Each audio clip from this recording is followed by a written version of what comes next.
The small coastal town of Bridgeport had seen better days. Its once thriving fishing industry had dwindled over the decades, leaving behind weathered docks and memories of prosperity. But the community remained tight-knit, the kind of place where everyone knew everyone else's business, for better or worse. At the heart of this town stood the Bridgeport Community Center, a modest brick building that served as the gathering place for meetings, celebrations, and the occasional charity event. It was here, on a crisp October evening in 2019, that a moment would unfold that would challenge everything the townspeople thought they knew about ability, determination, and the power of human spirit. The community center was bustling with activity that evening. The annual fundraiser for the local youth programs was in full swing, and nearly 200 residents had turned out to support the cause. Long tables lined the walls, covered with donated items for the silent auction. There were handmade quilts, gift certificates to local restaurants, fishing equipment, and various knickknacks that people hoped would fetch a decent price for charity. The air was filled with the mingled scents of coffee, homemade cookies, and the lasagna that had been prepared by volunteers. Conversations hummed throughout the room as neighbors caught up with one another, their voices rising and falling in the familiar rhythm of small-town socializing. Near the far corner of the main hall sat an old upright piano that had been donated to the center years ago. Its dark wood finish had dulled with age, and several of the keys stuck slightly when pressed, but it was still functional. The piano had become something of a fixture at these events, occasionally played by local musicians or enthusiastic children who would bang out choppy renditions of songs they were learning. Tonight, it sat silent and largely ignored, just another piece of furniture in the crowded room. Among the attendees was 12-year-old Marcus Chen, a quiet boy who attended Bridgeport Middle School. Marcus had been blind since birth due to a rare genetic condition that affected his optic nerves. He navigated the world with remarkable independence, using a white cane and relying on his other senses to map his surroundings. His parents, David and Lisa Chen, had moved to Bridgeport from San Francisco when Marcus was 3 years old, seeking a slower pace of life and a close community where their son could grow up feeling safe and included. For the most part, their wish had been granted.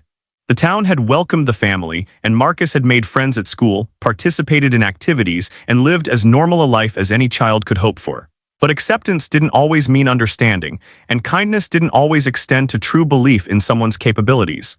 Marcus had developed a deep love for music over the years, particularly the piano. His parents had arranged for him to take lessons with Mrs. Alina Hartwick, a retired music teacher who lived 3 blocks from their home. For 4 years, Marcus had been studying with Mrs. Hartwick, practicing daily on the electric keyboard his parents had bought him for his 8th birthday. He had shown remarkable aptitude, memorizing complex pieces through careful listening, and developing an intuitive sense of melody and harmony that even Mrs. Hartwick found extraordinary. Despite his obvious talent and dedication, many people in town remained skeptical of Marcus's abilities. Some of this skepticism was rooted in simple ignorance about what blind individuals could accomplish. Others had never actually heard Marcus play, and simply assumed that a blind child couldn't possibly master something as visually complex as reading music and playing piano. There were whispered conversations about how his parents were probably exaggerating his skills, how Mrs. Hartwick was being kind by continuing the lessons, how it was sweet that the boy had a hobby, but surely he couldn't be very good at it. Tonight, Marcus stood with his parents near the refreshment table, his hand resting lightly on his father's arm. He was dressed neatly in khaki pants and a blue button-down shirt that his mother had carefully selected that morning. His dark hair was combed to the side, and his brown eyes, though they couldn't see, moved naturally in response to sounds around him. He listened to the conversations swirling through the room, orienting himself to the space by tracking voices and footsteps. He could hear the clink of silverware against plates, the scrape of chairs being moved, and the occasional burst of laughter from various corners of the hall. A group of 5 men had gathered near the piano, their voices growing louder as the evening progressed. They were local regulars at these events, middle-aged men who worked various trades in town and were known for their boisterous humor and sometimes thoughtless comments. Among them were Frank Morrison, who owned the hardware store on Main Street, his brother-in-law Pete Donovan, who worked at the marina, and 3 others who formed their usual social circle. They had been drinking coffee spiked with something a bit stronger that Pete had brought in a flask, and their inhibitions were lowering with each passing hour. Frank noticed Marcus standing across the room and nudged Pete with his elbow. "Hey, isn't that the Chen kid, the blind one who supposedly plays piano?" His voice carried more than he probably intended, and several people nearby turned to glance in Marcus's direction. Pete squinted across the room and nodded. Yeah, that's him. Parents are always going on about how talented he is, like the kid's some kind of prodigy or something. One of the other men, a stocky fellow named Barry Walsh who worked in construction, chuckled. I heard he takes lessons with old Mrs. Hartwick. She probably just lets him bang on the keys and tells his parents he's doing great. What else is she gonna say? Frank leaned against the piano, his hand resting on the closed lid. My daughter took lessons with Hartwick for 3 years and could barely play chopsticks without messing up. But this blind kid is supposed to be some kind of genius. I don't buy it. The conversation might have ended there, just another thoughtless exchange that would be forgotten by morning. But as fate would have it, Marcus's father David had walked away momentarily to speak with a colleague, leaving Marcus, standing with his mother near enough to the group that their words carried clearly to where they stood. Lisa Chen's jaw tightened as she heard the men's dismissive comments about her son. She felt Marcus's hand squeeze her arm slightly, a sign that he too had heard every word. It's okay, Mom, Marcus whispered, his voice steady despite the hurt that flickered across his young face. I'm used to it. Those 4 words nearly broke Lisa's heart. Her son, who practiced piano for 2 hours every day after school, who had memorized dozens of classical pieces, who poured his soul into music because it was the one place where his blindness truly didn't matter, was used to people doubting him. She wanted to march over to those men and give them a piece of her mind, but she felt Marcus's grip on her arm tighten, as if he sensed her intention and was asking her not to make a scene. The men's conversation continued, growing more animated. Frank had now fully committed to his position, his voice taking on the challenging tone of someone who had convinced himself he was right and was ready to defend that position against all comers. I'll tell you what, he announced loudly enough that a good portion of the room could hear him. If that kid can actually play piano, like really play, not just some simple tune, I'll buy him a brand new piano.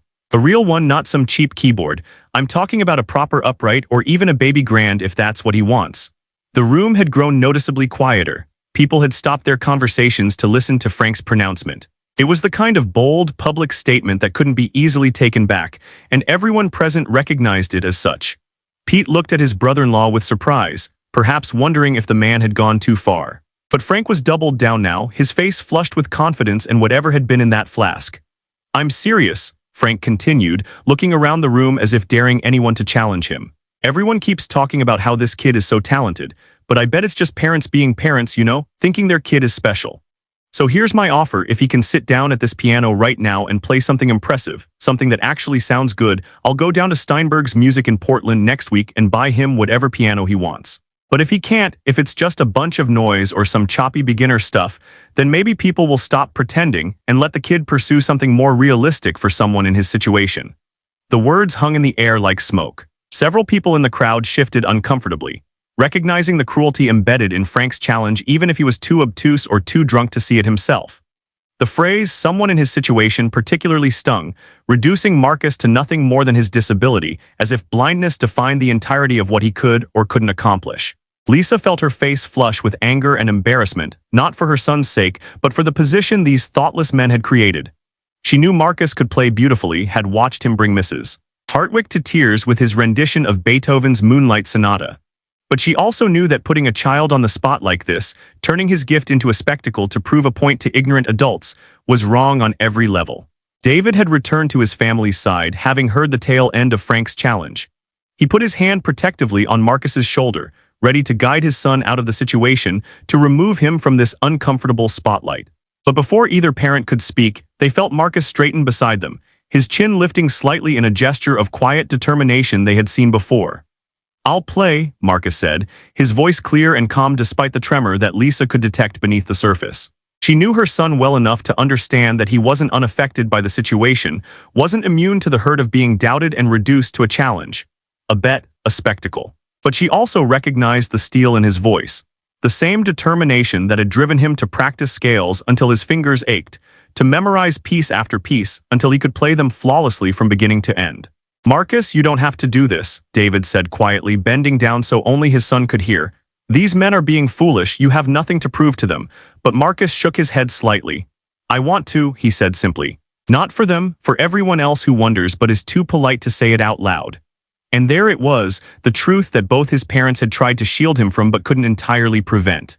Marcus knew that people doubted him, that his blindness made them question his abilities even in areas that had nothing to do with sight. He had learned to live with it, to work twice as hard as other kids to prove himself worthy of opportunities. And tonight he had decided would be one of those moments where he would answer those doubts not with words but with music. Lisa squeezed her son's hand, blinking back tears. "Okay," she whispered, "we're right here with you."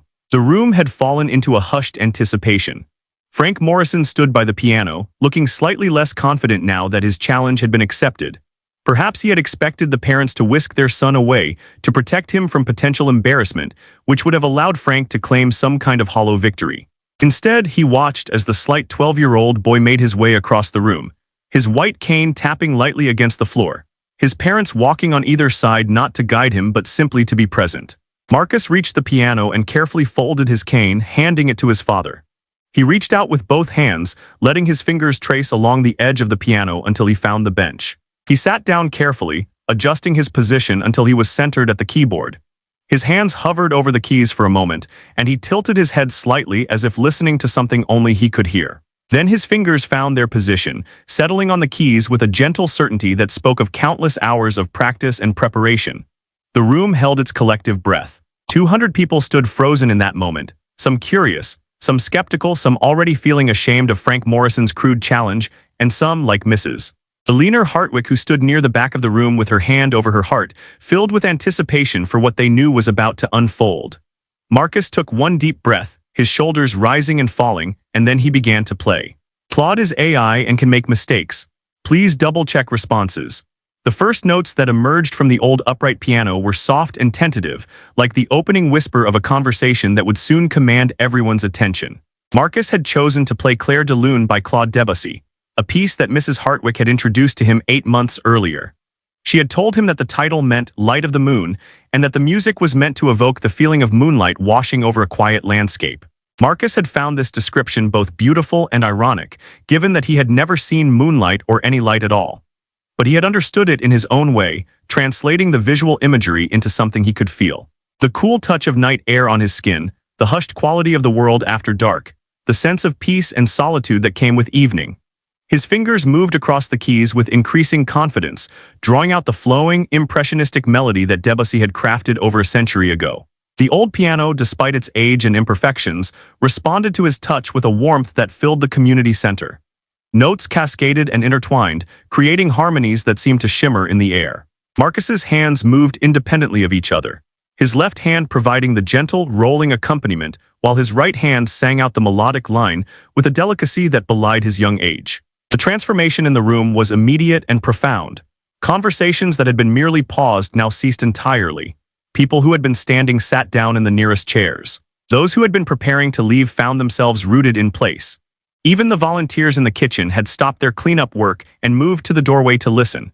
The music washed over them all like a wave, breaking down the invisible barriers of skepticism and preconception that had existed just moments before. Frank Morrison's face had gone pale.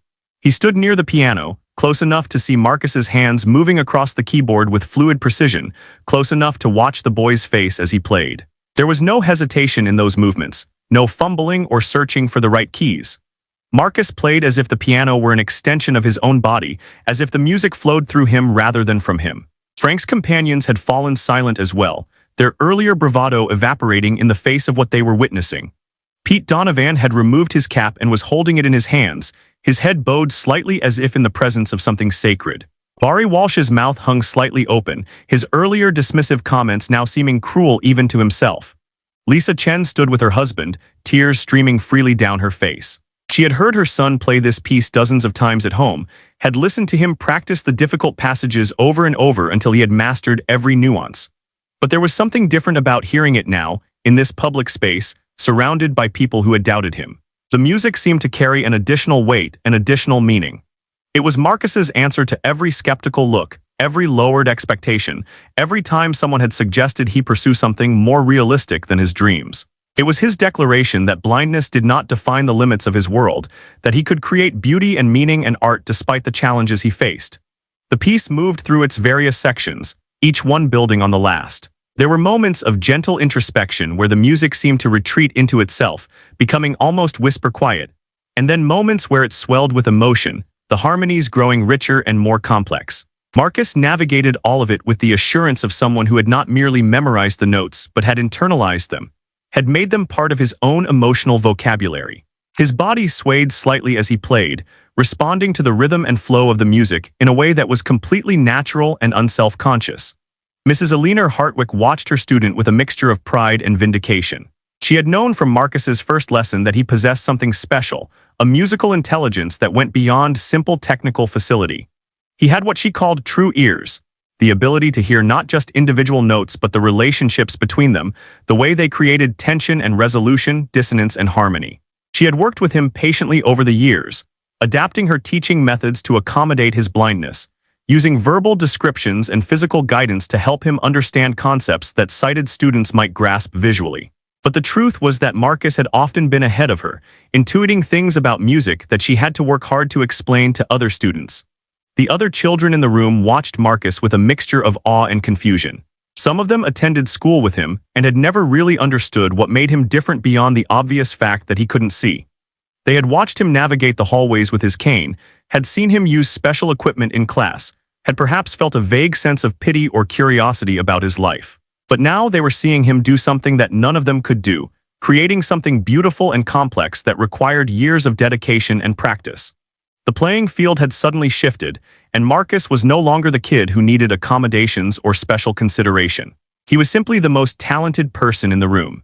As the piece moved toward its conclusion, Marcus allowed the tempo to relax even further, drawing out the final phrases with a tenderness that made the music feel like a farewell. The notes became softer and softer, the spaces between them growing longer, until finally his hands came to rest on the keys for the last chord. He held it, letting it ring out fully before the sound gradually faded into silence. Even after the music had stopped, he sat motionless for a moment, his hands still resting on the keys, as if he were reluctant to break the spell that had been cast over the room. The silence that followed was absolute and profound. It lasted for perhaps 5 seconds, though it felt much longer, as if everyone in the room needed time to process what they had just experienced, to transition from the world the music had created back to the ordinary reality of the community center. Then someone began to clap, a single pair of hands breaking the silence, and within seconds the entire room erupted in applause. People rose to their feet, some of them calling out in appreciation, others simply clapping with an enthusiasm that shook the walls. The ovation went on, swelling and receding and swelling again as people refused to let it end. Marcus stood up from the piano bench, reaching for his father's hand to orient himself. His face was flushed and his eyes were bright with unshed tears. He hadn't played for the applause, hadn't even really played for himself. He had played because these people, his neighbors and community members, had needed to hear it. They had needed to understand that their assumptions about him, about what he could and couldn't do, were based not on his actual limitations, but on their own failure of imagination. And now, with that music still echoing in their minds, perhaps some of those assumptions would begin to crumble. David Chen wrapped his arm around his son's shoulders, pulling him close. He was crying openly now, not from sadness but from the overwhelming pride and love he felt for this remarkable young person. Lisa joined them, embracing them both, and for a moment the three of them stood together in their own small island of family while the applause continued to wash over them. Frank Morrison had not moved from his position near the piano. His face was a complicated mixture of emotions. Shame, certainly, but also genuine wonder at what he had just witnessed. When the applause finally began to die down, he stepped forward, clearing his throat awkwardly. The room fell quiet again, everyone watching to see what he would say, how he would respond to being so thoroughly proven wrong. He began, then stopped, his voice catching. He cleared his throat again and tried once more. I was wrong, completely wrong, and I was cruel, and I'm sorry. He looked directly at Marcus, though the boy couldn't see him. Son, that was the most beautiful thing I've heard in my entire life. You didn't just play that piano, you made it sing. He paused, pulling out his wallet from his back pocket. I made you a promise and I'm going to keep it. I'm going to buy you a piano, the best one I can afford. And I'm going to do it not because I lost a bet, but because the world needs to hear you play. You have a gift, young man, and I'm sorry I was too stupid and too ignorant to see it before you had to prove it to me. Marcus nodded slightly, accepting the apology with more grace than Frank probably deserved. Thank you, Mr. Morrison, he said quietly, but you don't have to buy me a piano. I just wanted people to understand that being blind doesn't mean I can't do things. It just means I do them differently. Frank shook his head firmly. No, I'm buying you that piano. I said I would, and a man keeps his word, especially when he's been as wrong as I was tonight. The crowd applauded again, this time as much for Frank's humility and willingness to make amends as for Marcus's performance. People began to approach the Chen family, wanting to express their admiration, to apologize if they had harbored their own doubts, to simply be near the boy who had created such magic. Mrs. Hartwick made her way through the crowd, tears running down her weathered cheeks, and embraced Marcus tightly. "You played it perfectly," she whispered to him. "Every note, every phrase, exactly as Debussy intended. I am so proud of you, Marcus, so very proud." As the evening wound down and people began to leave, the story of what had happened was already beginning to spread beyond the walls of the community center. People pulled out their phones, sending messages to friends and family members who hadn't been there. A few had recorded portions of Marcus's performance on their devices, and by the next morning, those videos would be shared across social media, carrying Marcus's music and his story far beyond the small town of Bridgeport. But in that moment, Marcus was simply a tired 12-year-old boy who wanted to go home. He held his mother's hand as they walked out into the cool October night, the sounds of the ocean audible in the distance. His father carried his folded cane, though Marcus barely needed it for the short walk to their car. They drove home in comfortable silence, each of them processing the evening in their own way. When they arrived home, Marcus went straight to his keyboard in his bedroom. He sat down and played a few scales, his fingers moving automatically through the familiar patterns. His parents stood in the doorway watching him, understanding that he needed this moment to decompress, to return to the private relationship he had with music that existed apart from audiences and applause. "Do you think Mr. Morrison will really buy me a piano?" Marcus asked without stopping his scales. David smiled. "I think he will. He strikes me as a man who, once he realizes he's made a mistake, works hard to correct it." Marcus nodded, his hands transitioning from scales to the opening bars of another Debussy piece, this one called Arabesque. "I don't need a fancy piano," he said. "The keyboard is fine. But it would be nice to have a real piano at home. Mrs. Hartwick says the touch is different, that you can do more with the dynamics." Lisa walked over and kissed the top of her son's head. "Whatever happens with the piano, I want you to know how proud we are of you. Not just for how beautifully you played tonight, but for your courage in standing up there at all. You could have walked away, could have refused to be put in that position. But you chose to share your gift, and in doing so, you changed how a lot of people think. That takes real bravery."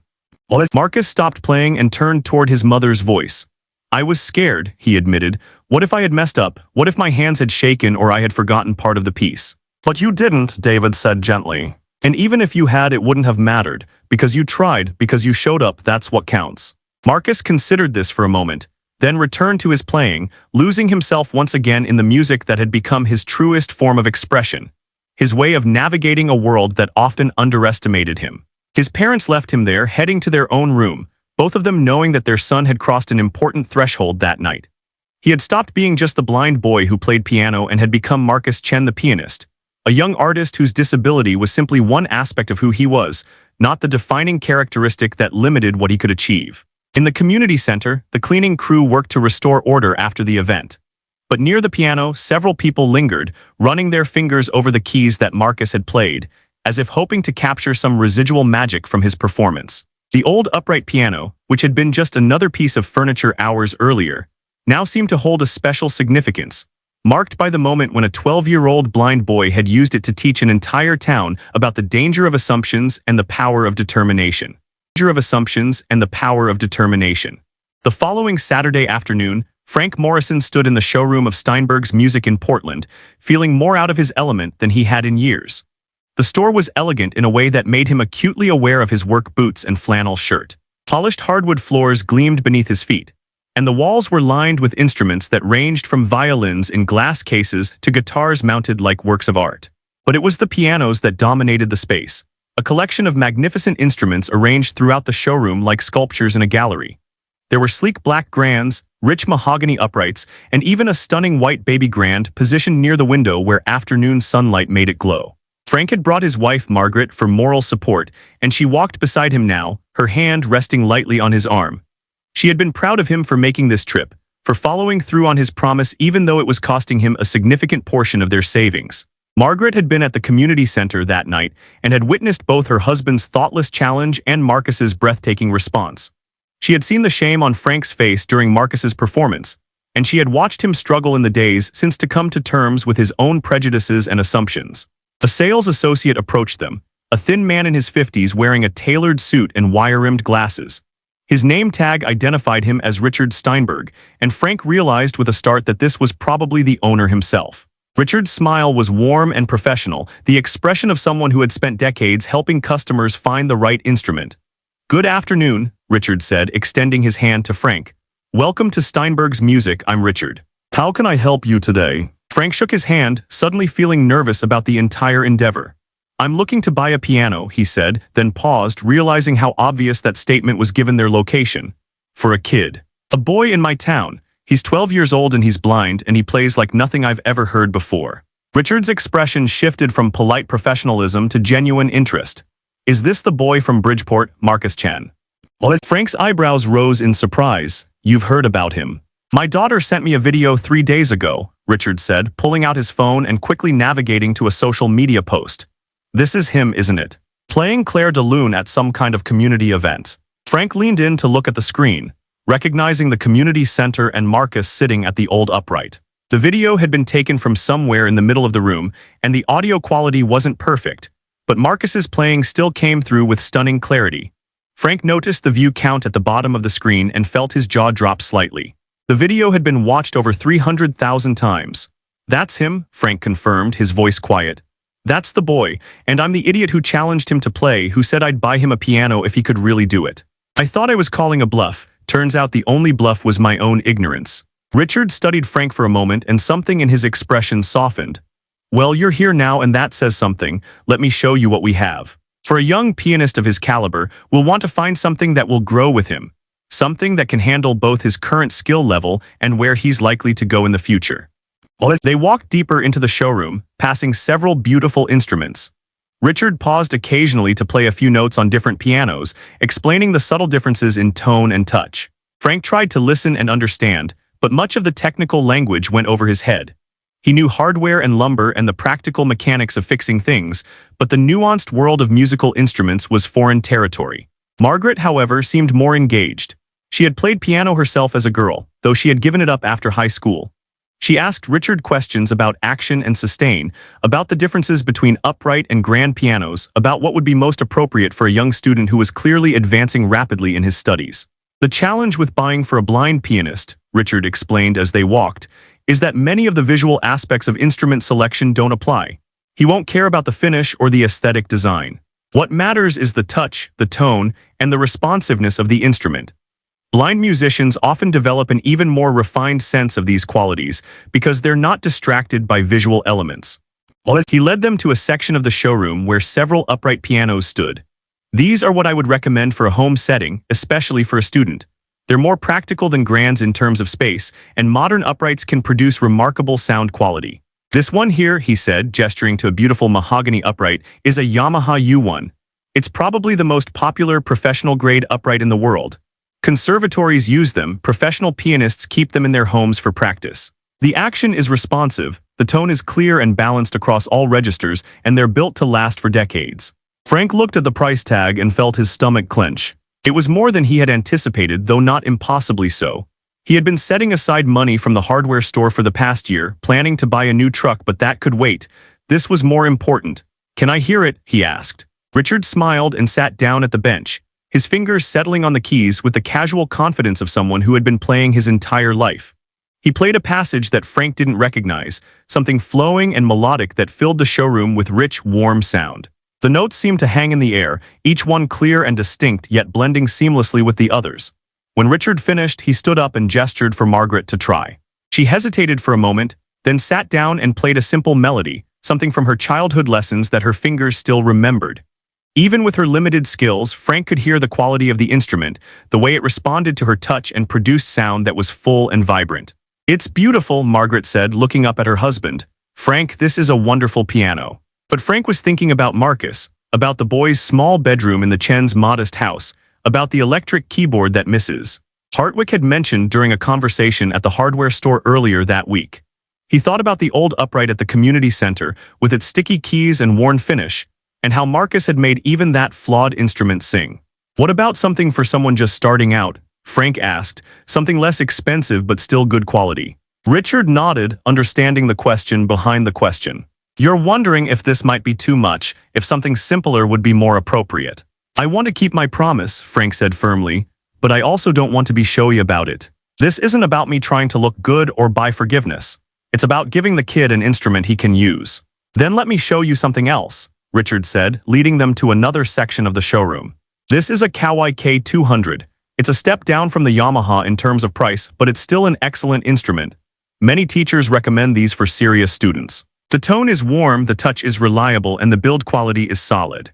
He played the same passage he had played on the Yamaha, and Frank listened carefully, trying to detect the differences. The sound was indeed slightly different, perhaps not quite as rich or resonant, but it was still beautiful. It still filled the space with music that made him want to keep listening. Margaret played her simple melody again, and she nodded approvingly. This is lovely too. Either of these would be wonderful for Marcus. But Frank found himself drawn back to the Yamaha. There was something about its sound that had struck him, a quality he couldn't quite name but that he felt in his chest when Richard had played it. He thought about Marcus's face during the performance, the way the boy had poured himself into the music, the way each note had seemed to carry weight and meaning. The Yamaha, Frank said decisively. I want to get him the Yamaha. Richard looked at him thoughtfully. That's a generous choice, but I want to make sure you understand what you're committing to. This is a significant investment.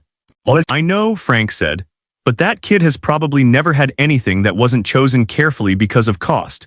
That wasn't the practical option or the affordable option. Every accommodation, every piece of equipment, every opportunity has probably come with his parents having to weigh what they can afford against what he needs. Just once, I want him to have the best option, not the budget option. He's earned it. Margaret squeezed her husband's hand, her eyes shining with tears. This was the man she had married, the one who sometimes spoke before thinking, but who always tried to make things right when he realized he had caused harm. Richard smiled, a genuine expression that transformed his professional demeanor into something more personal. You know what? Let me make a call. Wait here for just a moment. He walked away, pulling out his phone, and Frank and Margaret stood among the pianos, the weight of the decision settling over them. Frank calculated quickly in his head, thinking about their savings, about the bills that would need to be paid, about the adjustments they would need to make. It would be tight for a while, but they would manage. They always did. Richard returned a few minutes later, his expression pleased. I spoke with my business partner, who also happens to be my brother. We watched that video of Marcus together when my daughter first sent it to me, and we were both moved by it. So here's what we'd like to do. We'll sell you the Yamaha at our cost, no markup. Additionally, we'll throw in free delivery and setup, as well as one complimentary tuning per year for the next 5 years. And if Marcus ever wants to visit the store, if he ever wants to try other instruments or just come play, our doors are always open to him. Frank felt his throat tighten with emotion. That's incredibly generous. Why would you do that? Richard shrugged, but his eyes were serious. Because talent like Marcus's is rare and it should be nurtured. Because you're doing the right thing by following through on your promise. And because sometimes in this business, you get the chance to be part of someone's musical journey, and that's worth more than the profit margin on a single sale. They worked out the details, Frank writing a check that represented months of savings, but feeling certain about the decision. Richard explained that they would need about a week to prepare the piano for delivery, to ensure it was perfectly tuned and regulated before it arrived at the Chen house. They would coordinate with the family to find a suitable delivery date and time. As Frank and Margaret prepared to leave, Richard walked them to the door. Can I ask you something? Richard said. What made you make that challenge in the first place? What made you doubt him? Frank was quiet for a long moment, considering the question honestly. Fear, I think, he finally said. Fear of things I don't understand. Marcus is different from me, from what I know. He navigates the world in a way I can't imagine, and instead of respecting that, instead of being curious about it, I dismissed it. I made assumptions based on my own limitations, not his. And I'm not proud of that, but I'm learning from it. Richard nodded slowly. That's a more thoughtful answer than most people would give. Marcus is lucky to have someone in his community willing to examine their own biases. Marcus doesn't need me, Frank said. He's got more courage and talent in his little finger than I've got in my whole body. But maybe the rest of us need him, to remind us not to count people out before they've had a chance to show us who they really are. The drive back to Bridgeport was quiet, both Frank and Margaret lost in their own thoughts. The landscape rolled by, familiar territory they had traveled hundreds of times, but somehow it looked different now. The trip had been about more than just buying a piano. It had been about Frank confronting his own prejudices, about recognizing that the world was larger and more complex than his limited experience had led him to believe. When they arrived home, Frank immediately called David Chen. The conversation was brief but warm, with Frank explaining what he had purchased and coordinating a delivery date. David had protested at first, saying it was too much, that Frank had already apologized and that was enough. But Frank had insisted, explaining that this wasn't about obligation but about wanting Marcus to have an instrument worthy of his abilities. After hanging up, Frank sat in his living room, looking out the window at the street where he had lived for 25 years. He thought about all the assumptions he had made over those years, about people and situations he had judged without full information. How many times had he been wrong? How many opportunities had he missed to really see people, to understand them beyond his first impressions? Margaret brought him a cup of coffee and sat beside him on the couch. "You did a good thing today," she said softly. "I'm trying to undo a bad thing," Frank corrected. "There's a difference." "Maybe," Margaret said, "but the trying matters. Not everyone would try." They sat together in comfortable silence, the afternoon light fading into evening. In a week, a piano would be delivered to the Chen house, and Marcus would have an instrument that could carry him as far as his talent and dedication would take him. But for now, Frank allowed himself to simply sit with the knowledge that he had done something right, that he had turned a moment of ignorance into an opportunity for growth and generosity. Across town, Marcus was in his room practicing on his keyboard, unaware that a Yamaha U1 was being prepared for him in Portland. He was working through a Bach invention, his fingers moving precisely through the counterpoint, his mind fully absorbed in the mathematical beauty of the composition. Music was his language, his way of making sense of a world he experienced through sound and touch and intuition. Mrs. Hartwick had given him new pieces to learn, more challenging works that would push his technical abilities and musical understanding. She had told him after the community center performance that he was ready to start preparing for competitions, that his playing had reached a level where he could and should be heard by wider audiences. Marcus wasn't sure how he felt about that. He didn't play for audiences or recognition. He played because music was the place where he felt most himself, where his blindness truly didn't matter, where he could express emotions and ideas that he couldn't always articulate in words. But he also understood that his performance at the community center had changed something, had opened a door that might lead to new opportunities. People in town looked at him differently now, spoke to him differently. Some of it made him uncomfortable, the sudden attention and praise. But some of it felt validating, a recognition that he had worked hard for something and achieved it. His mother knocked on his door frame, the signal they had established years ago so he would know someone was entering his room. "Dinner's ready," she said, "and your father wants to talk to you about something." Marcus saved his place mentally in the Bach piece and followed his mother to the kitchen, where the smell of roasted chicken and vegetables filled the air. They sat down together, the family ritual that anchored their days. David said grace as he always did, thanking God for their food, their health, and their blessings. After they had begun eating, David cleared his throat. "So I got a call from Mr. Morrison today," he said, his voice carefully neutral. "He went to Portland to a music store there. He bought you a piano, Marcus. A very good piano, apparently. It's being delivered next Saturday." Marcus stopped eating, his fork halfway to his mouth. "He really bought me a piano?" he asked, his voice filled with disbelief. "He really did," Lisa confirmed, "and not just any piano. According to your father's conversation with Mr. Morrison, it's a professional quality instrument, the kind that music schools use." Marcus sat back in his chair trying to process this information. He had half believed that Mr. Morrison's promise had been made in the heat of the moment, that it would be quietly forgotten once the attention died down. People made promises all the time that they didn't keep. But Mr. Morrison had followed through, had actually gone to a music store and purchased an expensive instrument for a boy he barely knew. "Why would he do that?" Marcus asked quietly. "He doesn't owe me anything." He apologized and I accepted his apology. That should have been the end of it. David exchanged a glance with his wife before answering. "I think Mr. Morrison is trying to become a better person, son. Sometimes when people realize they've been wrong about something important, they want to make amends in a meaningful way. This is his way of saying that he sees you now, that he understands he misjudged you, and that he wants to support your gift." Marcus thought about this, his mind turning over the implications. A real piano in his house, not just the keyboard with its synthetic sounds and limited dynamic range. Mrs. Hartwick had let him play her piano during lessons, and he had felt the difference immediately, the way the keys responded to subtle variations in touch, the way the pedals could sustain or dampen sound, the richness of the tone that no digital keyboard could fully replicate. "Can I thank him?" Marcus asked. "Mr. Morrison, I want him to know that I appreciate it." "Of course," Lisa said, reaching across the table to squeeze her son's hand. "We'll make sure you have a chance to thank him properly." They finished dinner, the conversation moving to other topics, but Marcus's mind kept returning to the piano that would soon occupy some space in their home. They would need to rearrange furniture, would need to find the right spot where the instrument could be properly cared for, and where Marcus could practice without disturbing the neighbors. But those were happy problems, the kind that came with unexpected blessings. That night before bed, Marcus sat at his keyboard one last time, playing through some of his favorite pieces. He tried to imagine what they would sound like on a real piano, how the harmonics would ring and the bass notes would resonate. He thought about Mr. Morrison, a man who had doubted him and then been proven wrong so completely that he was now spending thousands of dollars to support Marcus's musical journey. It was confusing and humbling and exciting all at once. Marcus was learning that people were complicated, that they could hold contradictory beliefs and make mistakes and still be capable of growth and generosity. Mr.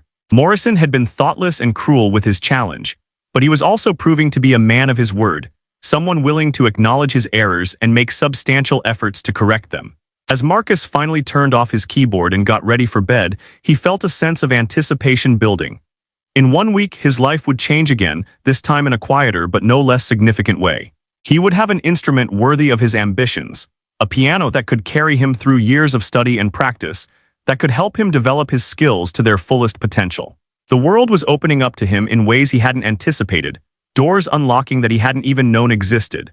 And while it was sometimes overwhelming, sometimes frightening to step into this new visibility, Marcus was beginning to understand that his music had power not just to move people emotionally, but to change how they thought, to challenge their assumptions, and to create connections across differences. He fell asleep that night with melodies running through his mind, his fingers twitching slightly against his blanket as if still playing scales and arpeggios.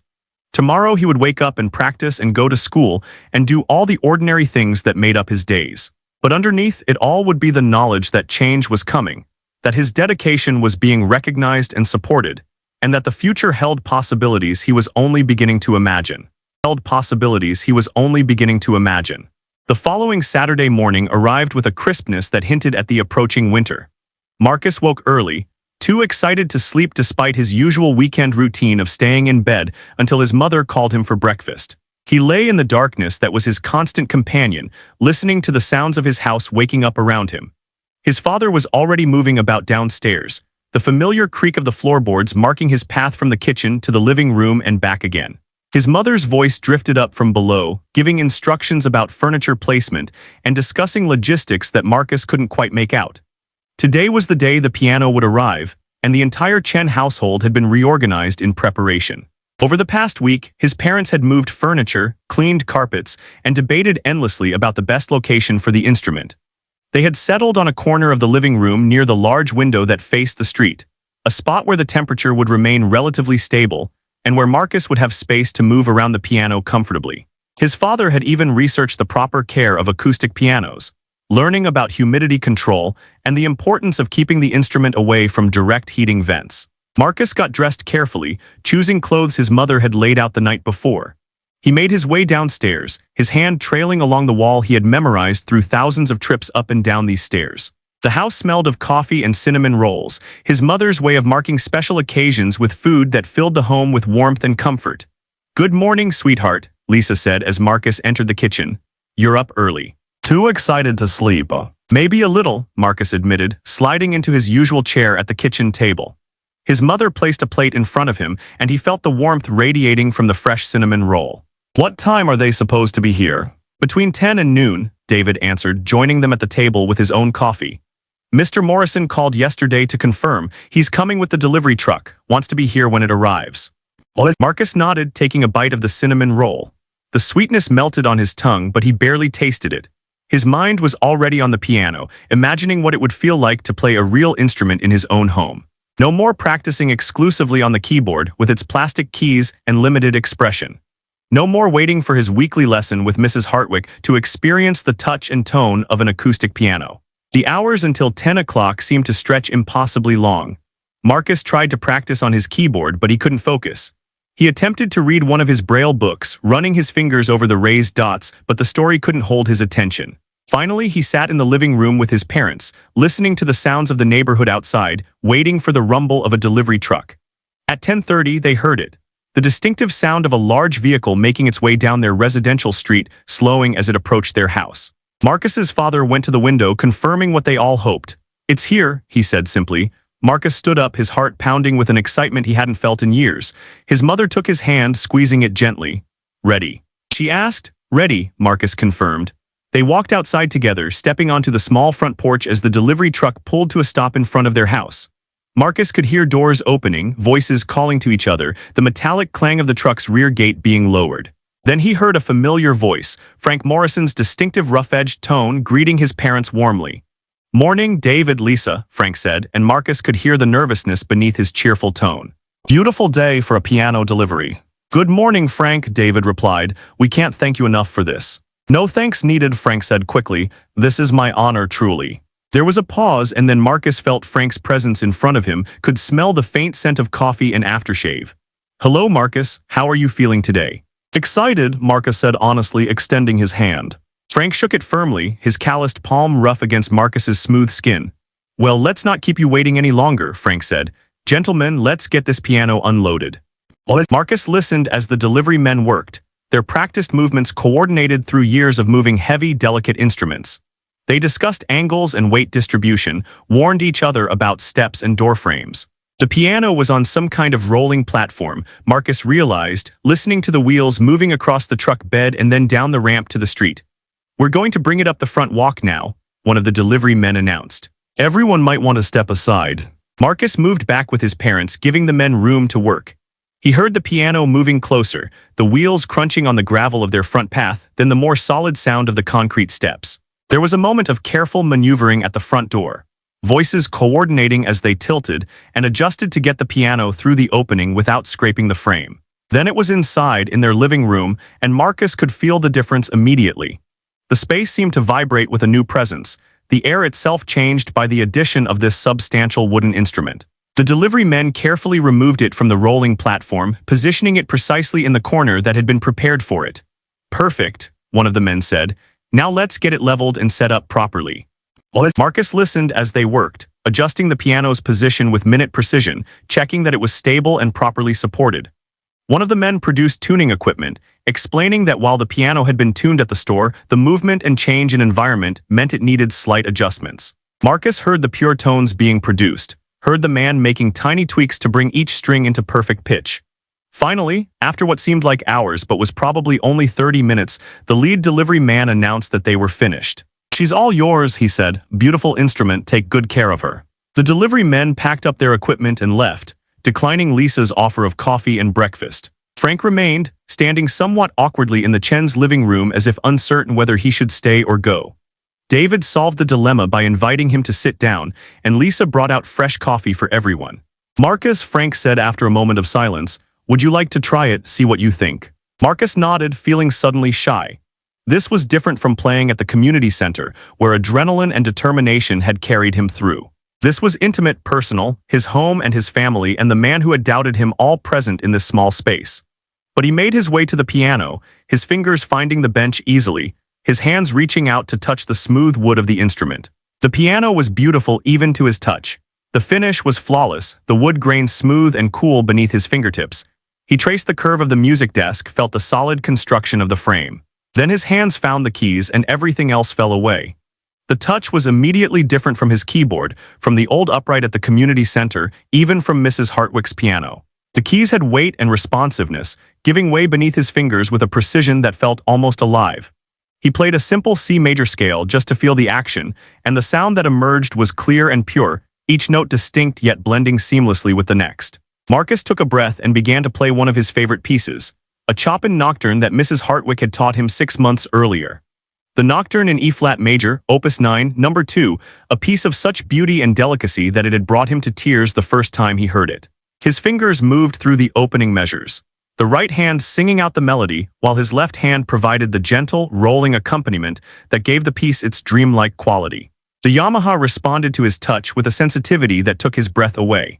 When he played softly, the notes emerged with a hushed intimacy that seemed to fill the room without overwhelming it. When he pressed more firmly, the sound swelled with emotion, rich harmonics adding depth and color to the melody. He could shape each phrase exactly as he wanted, using subtle variations in touch and timing to express the longing and tenderness that Chopin had written into every measure. Marcus was vaguely aware that he was crying as he played, tears sliding down his cheeks unheeded. This was what music was supposed to feel like, this direct connection between his intention and the sound, no digital mediation or mechanical limitation. This piano understood what he was trying to say, translated his thoughts and feelings directly into sound waves that moved through the air and touched the hearts of those listening. In the living room, Frank Morrison sat with his coffee cup forgotten in his hands, watching the blind boy make music that seemed to transcend the physical instrument. He thought about the challenge he had made, the cruel dismissiveness of his words, and he felt again the shame that had become familiar over these past 2 weeks. But alongside the shame was something else now, something that felt like redemption. Not because he had bought the piano, not because his money had somehow erased his mistake, but because he was being given the privilege of witnessing this moment, of seeing Marcus discover what he could do with an instrument worthy of his talent. Lisa Chen gripped her husband's hand, both of them overcome with emotion. They had sacrificed so much to give their son opportunities, had worked extra hours and foregone luxuries to pay for lessons and equipment and all the accommodations Marcus needed. But they could never have afforded a piano like this, an instrument that cost more than they made in several months. And now here it was, in their living room, responding to their son's touch like it had been waiting for him all along.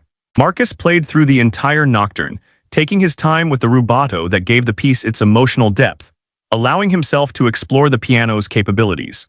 When he reached the final measures, he let the last notes hang in the air, the sustained pedal holding them until they faded naturally into silence. For a long moment, no one spoke. The spell of the music lingered, making ordinary words seem inadequate. Then Frank cleared his throat, his voice rough with emotion when he finally spoke. "Marcus," he said, "I need to tell you something. When I made that challenge at the community center, I was speaking from ignorance and prejudice. I looked at you and saw only what you couldn't do, never considering what you could do.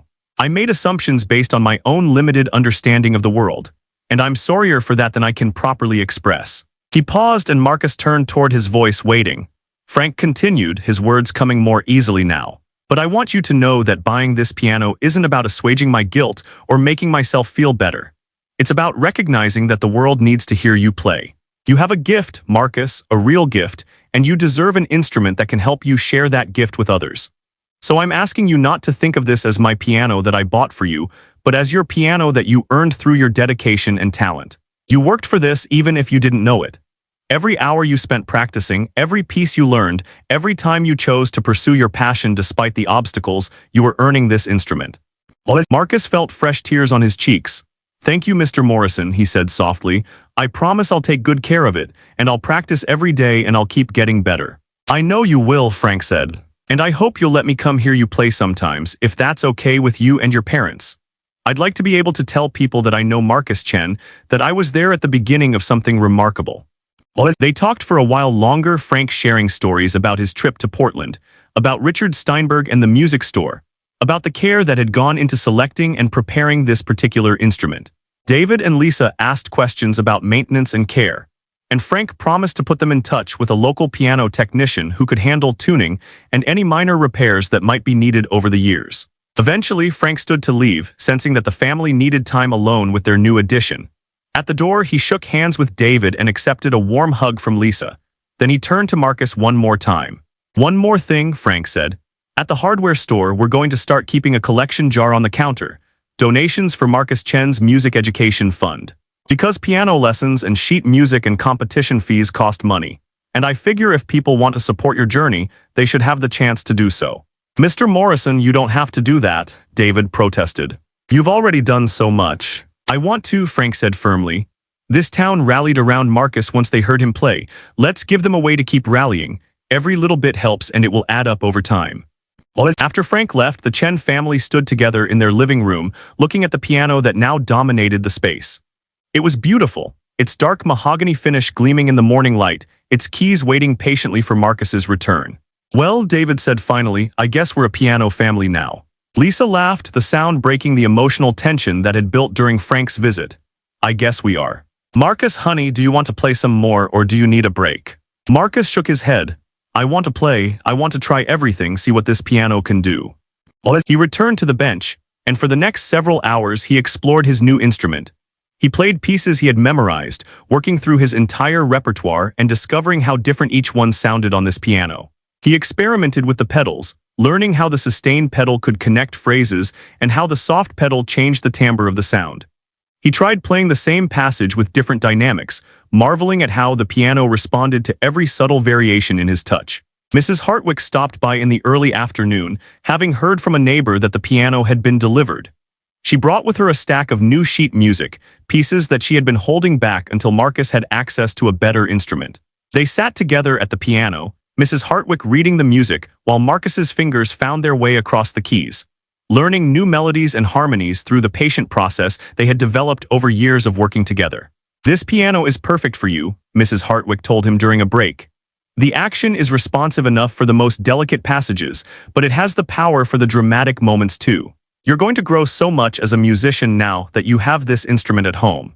She stayed for dinner, accepting Lisa's invitation with genuine pleasure. They ate and talked and laughed, the conversation flowing easily among people who had become more than teacher and student, more than neighbors. They had become a kind of family, bound together by their shared love of music and their investment in Marcus's success. That night, after Mrs. Hartwick had gone home and his parents had gone to bed, Marcus sat once more at the piano in the darkened living room. The house was quiet around him, the neighborhood settling into sleep. He played softly, not wanting to disturb anyone, his fingers moving through a simple melody that he was composing in his head. This was his favorite time to play. These late-night hours when the world seemed to pause and the only thing that existed was the conversation between his hands and the piano keys. He thought about the journey that had led him here, from his first lessons as an 8-year-old to this moment, sitting at a professional instrument in his own home.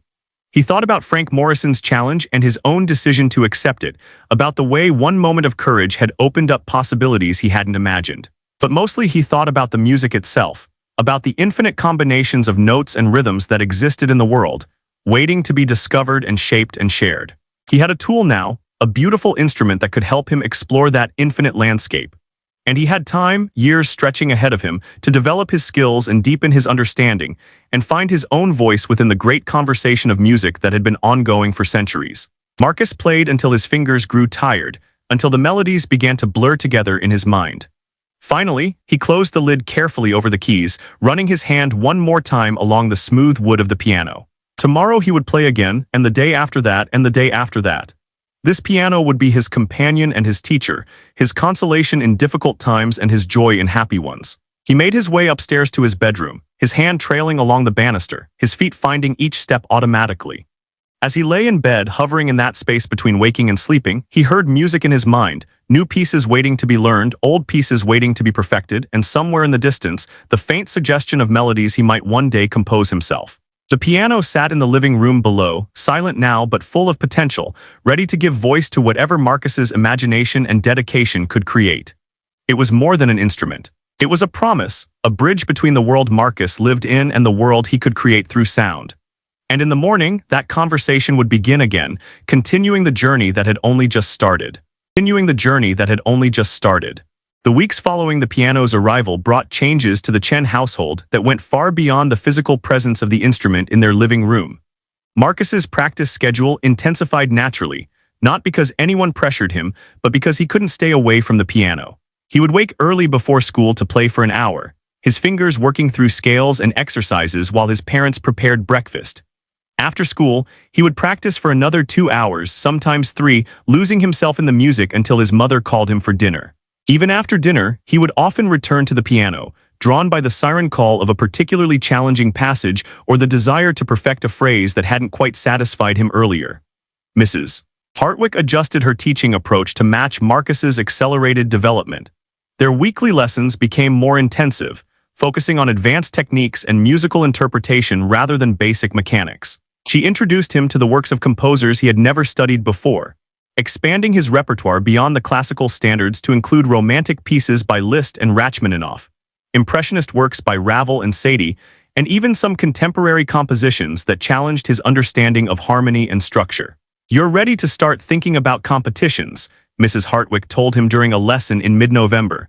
"There's a regional young artists competition in Portland in March. It's open to pianists under 18, and the winners get to perform with the Portland Symphony Orchestra. I think you should enter."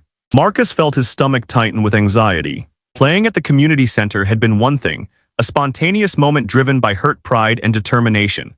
But entering a formal competition meant putting himself forward deliberately, claiming a place among pianists who had been training their entire lives, many of whom attended prestigious music schools or worked with renowned teachers. "Do you really think I'm ready?" he asked, his fingers unconsciously playing quiet arpeggios on his lap. "I think you're more than ready," Mrs. Hartwick said firmly.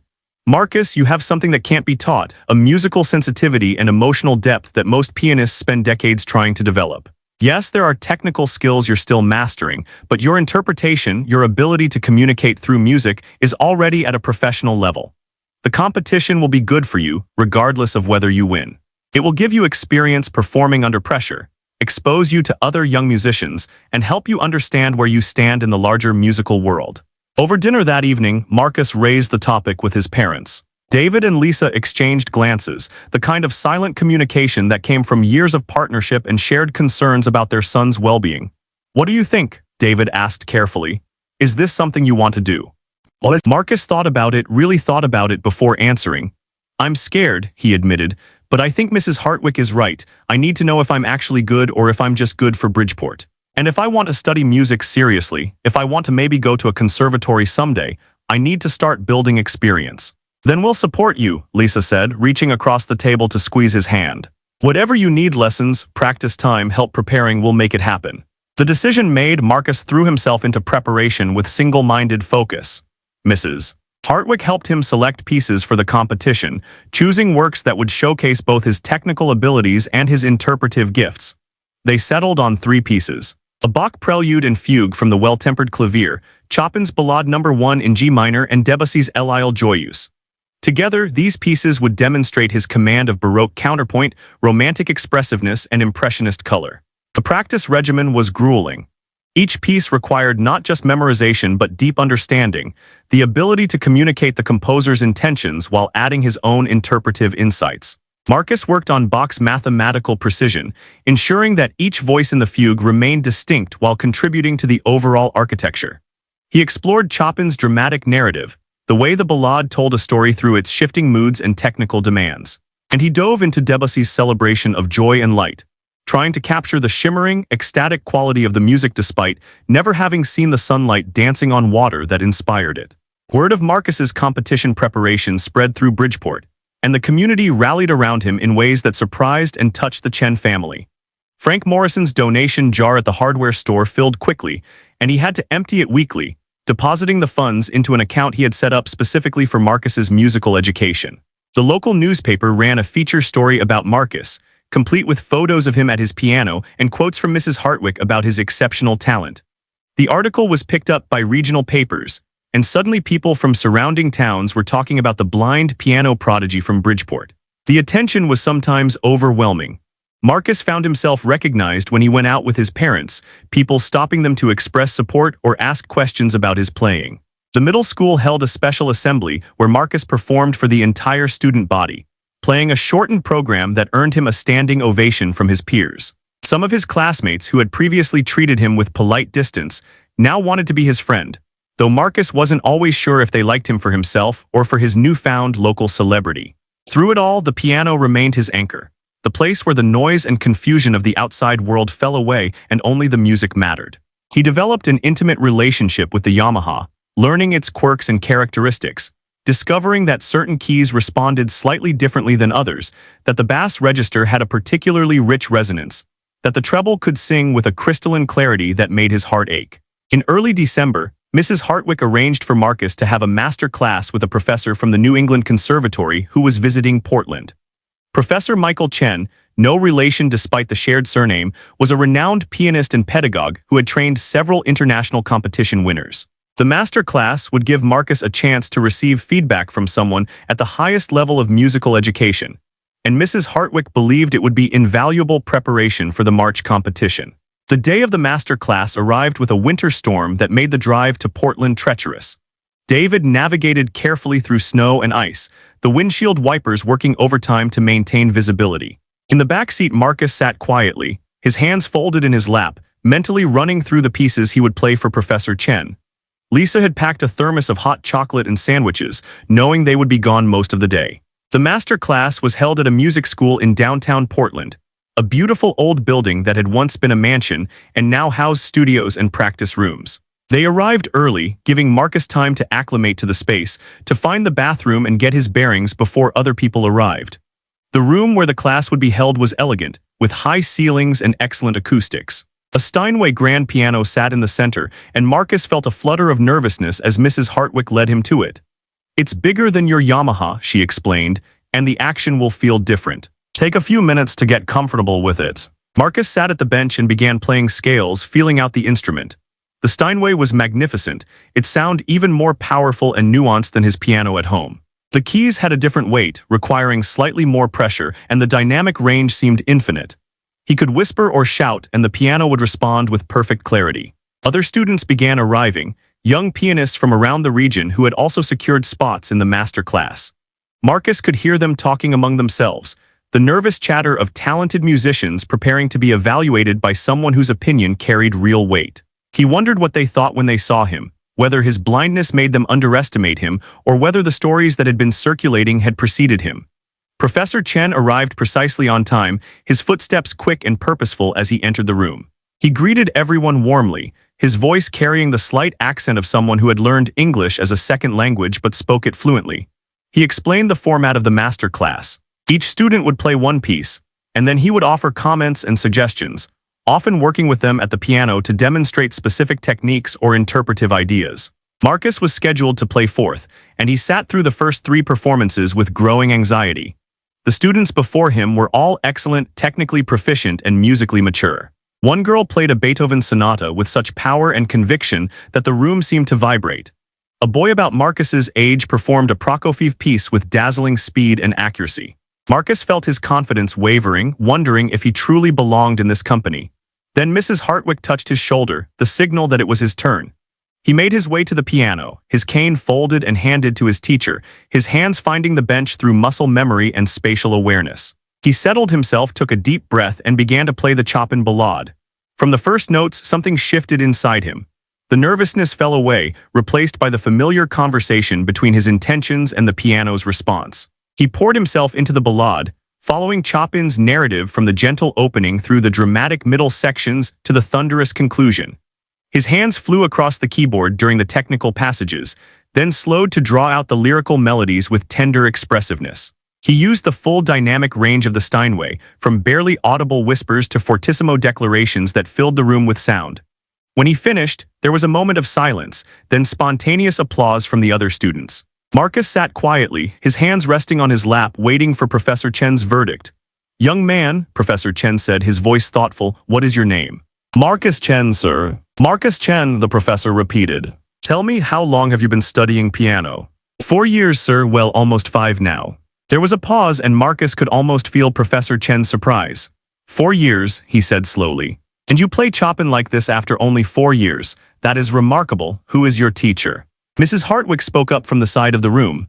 "I am Professor Elinor Hartwick." "Mrs. Hartwick," Professor Chen said warmly, "you have done extraordinary work with this student. Marcus, I want to ask you some questions about your interpretation. Why did you choose that particular tempo for the opening? It's slower than most pianists take it." Marcus thought carefully before answering. "I wanted to give the theme time to breathe, to establish the gentle character before the turbulence comes. Chopin marked it moderato, not allegro, and I think the contrast works better if the beginning isn't rushed." "Excellent reasoning," Professor Chen said. "Now, in measure 72, where the left hand has those octave passages, you did something interesting with the voicing. Can you explain your thinking there?" They continued this way for 20 minutes, Professor Chen asking detailed questions about Marcus's interpretive choices and offering suggestions for refinement. He had Marcus replay certain passages, demonstrating how subtle changes in pedaling or articulation could enhance the musical effect. Unlike some of the other students, who received criticism about technical deficiencies, Marcus's session focused almost entirely on high-level interpretive decisions, the kind of discussion that assumed technical mastery and explored artistic vision. Finally, Professor Chen asked Marcus to play something else, anything he wanted. Marcus chose the Debussy Arabesque, a piece he had loved since first hearing it years ago. He played it with joy and freedom, his body swaying with the rhythm, his face reflecting the pleasure he found in the music. When he finished, Professor Chen came to sit beside him on the bench. "Marcus," he said quietly, "I don't say this lightly, but you have the potential to be a major artist. Your musical intelligence is exceptional, and your technique, while still developing, is already quite advanced. More than that, you have the ability to communicate emotion through music, to touch listeners in ways that transcend mere notes on a page. That is a gift that cannot be taught."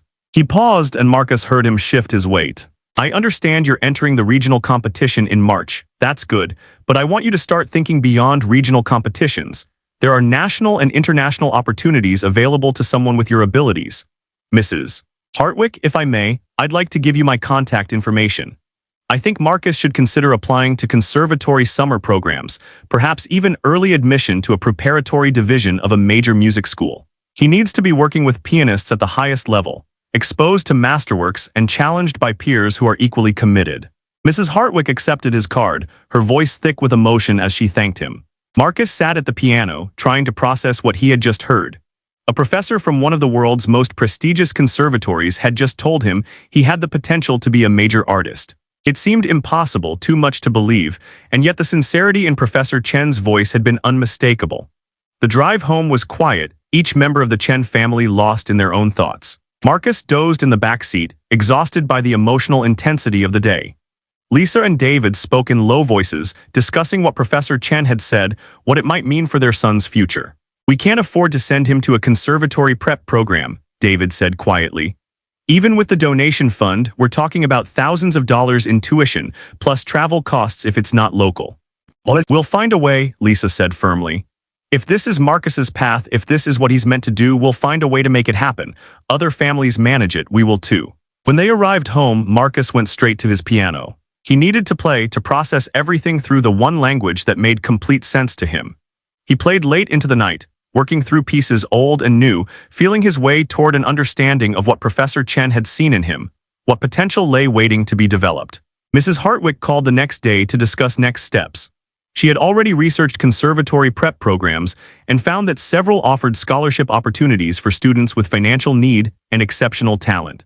She would help Marcus prepare audition materials, would write recommendations, would do whatever was necessary to help him access the training he deserved. But first, there was the March competition.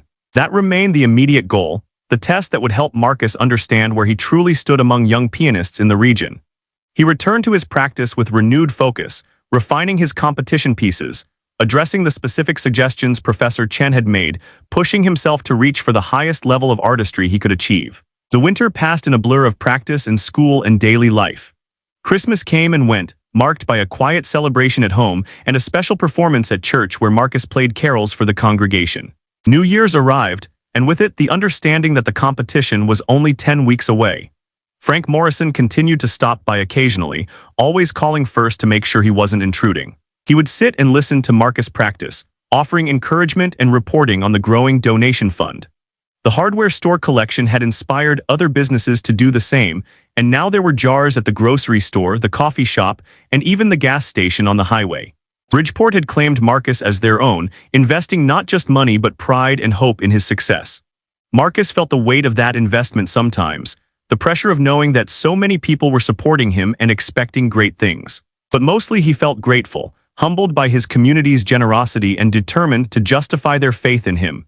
He practiced harder, pushed further, reached for higher standards of excellence. The Yamaha piano became more than an instrument. It became his partner in this journey, responding to his growth with patient reliability.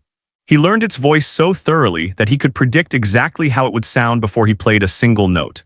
In the quiet hours of early morning or late night, when he sat alone at the keyboard, he sometimes felt like he and the piano were having a conversation, sharing secrets that could only be expressed through music. And slowly, week by week, his competition pieces transformed from challenging assignments to fully realized artistic statements.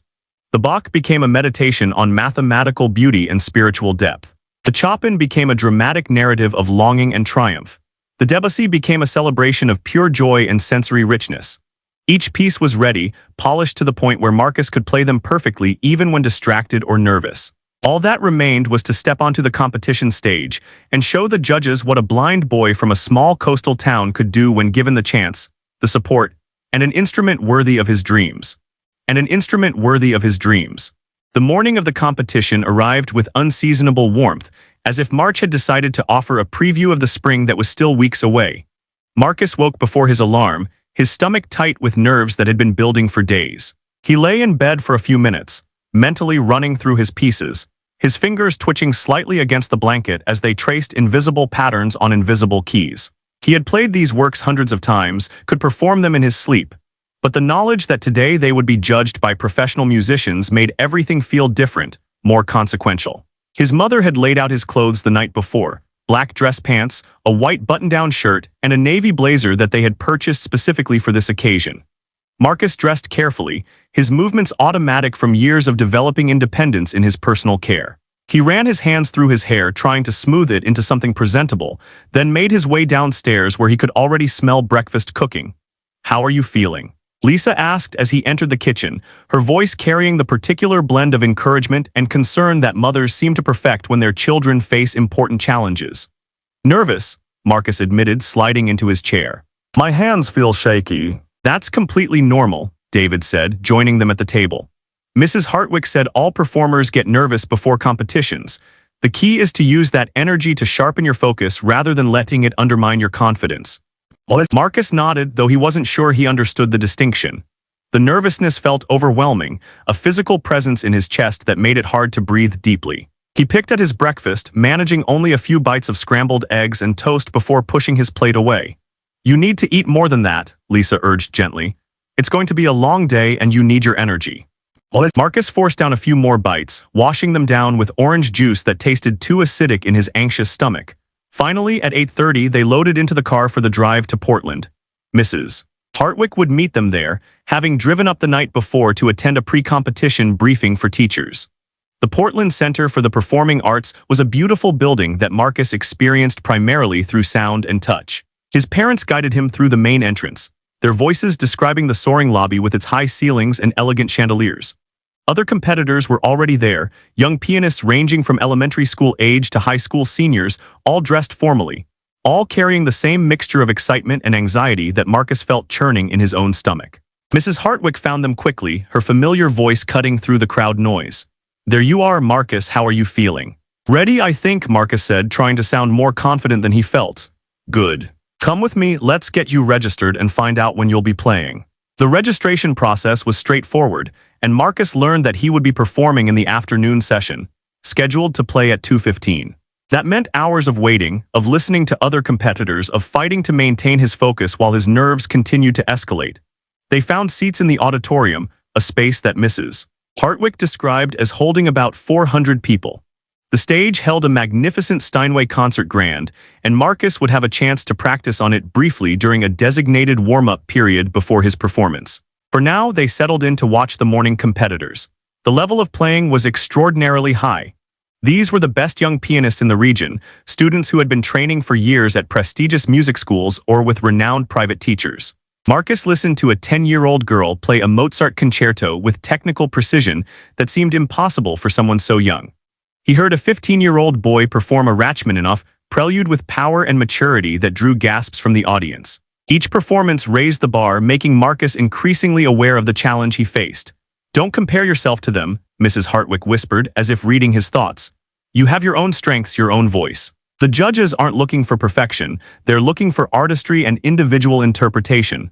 Trust your preparation and trust yourself." At noon, they broke for lunch, though Marcus could barely eat the sandwich his mother had packed. His stomach was in knots, and his hands felt cold despite the warmth of the building. He excused himself to find a quiet practice room, needing to play, to remind his fingers of the patterns they knew so well. The practice room was small, containing only an upright piano and a single chair. Marcus sat down and began playing scales, working through all the major and minor keys, letting the familiar patterns settle his nerves. Then he played through sections of his competition pieces, not full performances but specific passages that he wanted to reinforce in his muscle memory. His hands began to warm up, and gradually the nervousness transformed into focused energy, exactly as his father had described. At 1:30, he had his designated warm-up time on the competition stage. Mrs. Hartwick led him up the steps and to the piano bench, describing the layout of the stage and the position of the piano relative to the wings and the audience. Marcus sat down at the Steinway and immediately felt the difference from his home piano. This instrument was larger, more powerful, its sound richer and more complex. He played through some passages from his pieces, adjusting to the touch and responsiveness of the keys, learning how this particular piano would respond to his interpretation. 5 more minutes, an official called from somewhere in the wings. Marcus used the time to play through the opening of each piece, establishing in his mind exactly how he would begin, what tempo he would set, what emotional quality he wanted to convey from the first notes. Then his time was up, and Mrs. Hartwick led him off stage and back to the waiting area. The The minutes until his performance time crawled by with agonizing slowness. Marcus sat in a chair backstage, his parents on either side of him, listening to the competitor before him finish their performance. The applause that followed seemed to go on forever, and Marcus wondered if he would be able to earn a similar response, or if his blindness would make the audience pity him rather than judge him purely on his musical merits. "Marcus Chen," a voice called, "you're up next." His father squeezed his shoulder. His mother kissed his cheek. Mrs. Hartwick took his arm and walked with him to the stage entrance. "Remember," she said softly, "this is just you and the piano having a conversation exactly like you do at home. The audience, the judges, they're just listeners invited to witness that conversation. Play for yourself and for the music, and everything else will take care of itself." Marcus nodded, took a deep breath, and walked onto the stage. He could feel the attention of hundreds of people focused on him, could hear the rustle of programs and the clearing of throats that indicated an audience settling in to listen. An official guided him to the piano bench, ensuring he was properly positioned, then stepped away. For a moment, Marcus sat motionless, his hands resting on his lap, gathering himself. He thought about the journey that had brought him here, from his first lesson with Mrs. Hartwick to the community center performance to the arrival of the Yamaha piano. He thought about Frank Morrison's challenge and Professor Chen's encouragement. He thought about all the hours of practice, the dedication and discipline required to learn these pieces, to make them part of his artistic vocabulary. Then he lifted his hands to the keyboard and began to play the Bach prelude and fugue. The Baroque counterpoint unfolded with crystalline clarity, each voice distinct yet interwoven with the others in mathematical perfection. Marcus's fingers moved with precision and confidence, navigating the complex passages with ease born of countless repetitions. But it wasn't just technical accuracy. He brought out the spiritual depth of Bach's music, the way the interweaving melodies seemed to reach toward something transcendent and eternal. When the fugue concluded, he paused for just a moment, allowing the final chord to resonate fully before transitioning to his second piece. The Chopin Ballade began with gentle lyricism, Marcus's right hand singing out the opening theme with tender expressiveness. His left hand provided subtle harmonic support, never overwhelming the melody but enriching it with careful voicing. As the ballade progressed through its various sections, Marcus took the audience on an emotional journey. The gentle opening gave way to more turbulent passages, his hands flying across the keyboard during the virtuosic middle sections. He used the full dynamic range of the Steinway, from whispered intimacies to thunderous declarations. The dramatic narrative of the piece unfolded like a story being told, each section building on the last, leading inexorably toward the explosive conclusion. The final cascade of octaves descended with thrilling power, and Marcus struck the concluding chords with a force that made the piano ring. Again he paused, letting the sound fade completely before moving to his final piece. Debussy's L'Île Joyeuse was a celebration of joy and light, and Marcus played it with abandonment and exuberance. His body swayed with the rhythm, his face reflecting the pleasure he found in the music's shimmering harmonies and dancing melodies. This was Impressionism at its finest, painting pictures with sound, evoking sensations and emotions that transcended literal description. The piece built to its ecstatic climax, Marcus's hands covering the entire range of the keyboard, drawing out colors and textures that seemed to shimmer in the air. When he struck the final triumphant chords, he held them, letting them ring out until the last vibrations faded into silence. For a heartbeat, the auditorium was completely quiet. Then the applause began, starting from somewhere in the middle of the hall and spreading rapidly until the entire audience was on their feet. Marcus sat at the piano, his hands still resting on the keys, overwhelmed by the response. He had done it. He had performed all three pieces without mistakes, had communicated his interpretation clearly and powerfully, had proven that he belonged on this stage. Mrs. Hartwick appeared at his side, helping him stand and guiding him to the center of the stage where he could bow to acknowledge the applause. The ovation continued, waves of sound washing over him, and Marcus felt tears prickling at his eyes. This was different from the community center, different even from the master class with Professor Chen.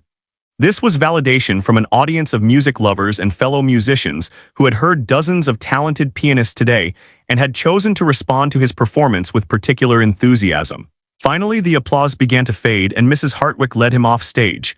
His parents were waiting in the wings, both of them crying openly, and they embraced him tightly. "That was incredible," David said, his voice rough with emotion. "Marcus, you were absolutely incredible." "I'm so proud of you," Lisa added, kissing his forehead repeatedly. "So proud." They made their way back to their seats to watch the remaining competitors. Marcus tried to focus on the other performances, tried to evaluate them objectively, but his mind kept replaying his own performance, analyzing what had gone well and what he might have done differently. He had felt good about his playing, had achieved what he set out to do, but would it be enough? The competition was fierce, and many of the other pianists had been equally impressive. The afternoon session concluded at 5 o'clock, and the judges announced that they would deliberate for approximately 90 minutes before presenting the awards. Marcus and his family found a quiet corner of the lobby to wait, joining Mrs. Hartwick and some of the other Bridgeport residents who had made the trip to support Marcus. Frank Morrison was there with his wife Margaret, having closed the hardware store early to attend. "You were magnificent, son," Frank said, shaking Marcus's hand firmly. "I don't know much about classical music, but I know what I heard today was special, really special." The wait was excruciating. Marcus tried to distract himself with conversation, but his mind kept drifting back to his performance, to moments where he thought he might have rushed slightly or where a phrase might have been more clearly articulated. Self-doubt crept in despite the enthusiastic response he had received, the inevitable second-guessing that comes after any high-stakes performance. At 6:30, an announcement came over the public address system, asking all competitors and their families to return to the auditorium for the awards ceremony. Marcus found himself shaking as they made their way back to their seats, his hands cold and clammy with nervous anticipation. The ceremony began with remarks from the competition organizers and the head judge, a distinguished pianist who taught at a nearby university. He spoke about the exceptional quality of the performances they had witnessed, about how difficult the judging had been given so much talent on display. Then he began announcing the awards, starting with the youngest age categories and working up. Marcus was in the intermediate division, ages 12 to 14, and he sat through what felt like hours of other awards before finally reaching his category. There were honorable mentions first, names called out to polite applause. Then third place, second place, each announcement making Marcus's heart beat faster. "And the first place winner in the intermediate division," the judge said, pausing for dramatic effect that made Marcus want to scream, performing Bach, Chopin, and Debussy with extraordinary musical maturity and technical command, Marcus Chen from Bridgeport. The auditorium erupted in applause, people rising to their feet once again. Marcus sat frozen for a moment, unable to process what he had just heard. He had won first place. Against all these talented musicians, he had won. Mrs. Hartwick pulled him to his feet, guiding him toward the stage where he would receive his award. His parents followed, and the applause continued as Marcus made his way up the steps and across the stage. The judge met him at center stage, placing a medal around his neck and handing him a certificate that Marcus couldn't read but that his parents would treasure forever. "Congratulations, Marcus," the judge said warmly, speaking close to Marcus's ear so he could be heard over the applause. "Your performance today was truly exceptional. I hope this is just the beginning of what I believe will be a remarkable career." Marcus nodded, unable to find words to respond. The judge guided him to stand with the other winners for photographs, and flashbulbs popped as the local media documented the moment. Eventually, he was released back to his family, the medal heavy and solid against his chest. The rest of the evening passed in a blur. Well-wishers surrounded them, other competitors' parents and teachers offering congratulations and asking about Marcus's training. Several people asked Mrs. Hartwick for her contact information, wanting to know if she took additional students. A reporter from the Portland Press-Herald asked for a brief interview, wanting to write a feature story about the blind pianist who had won the intermediate division. Through it all, Marcus felt like he was floating, disconnected from the scene unfolding around him.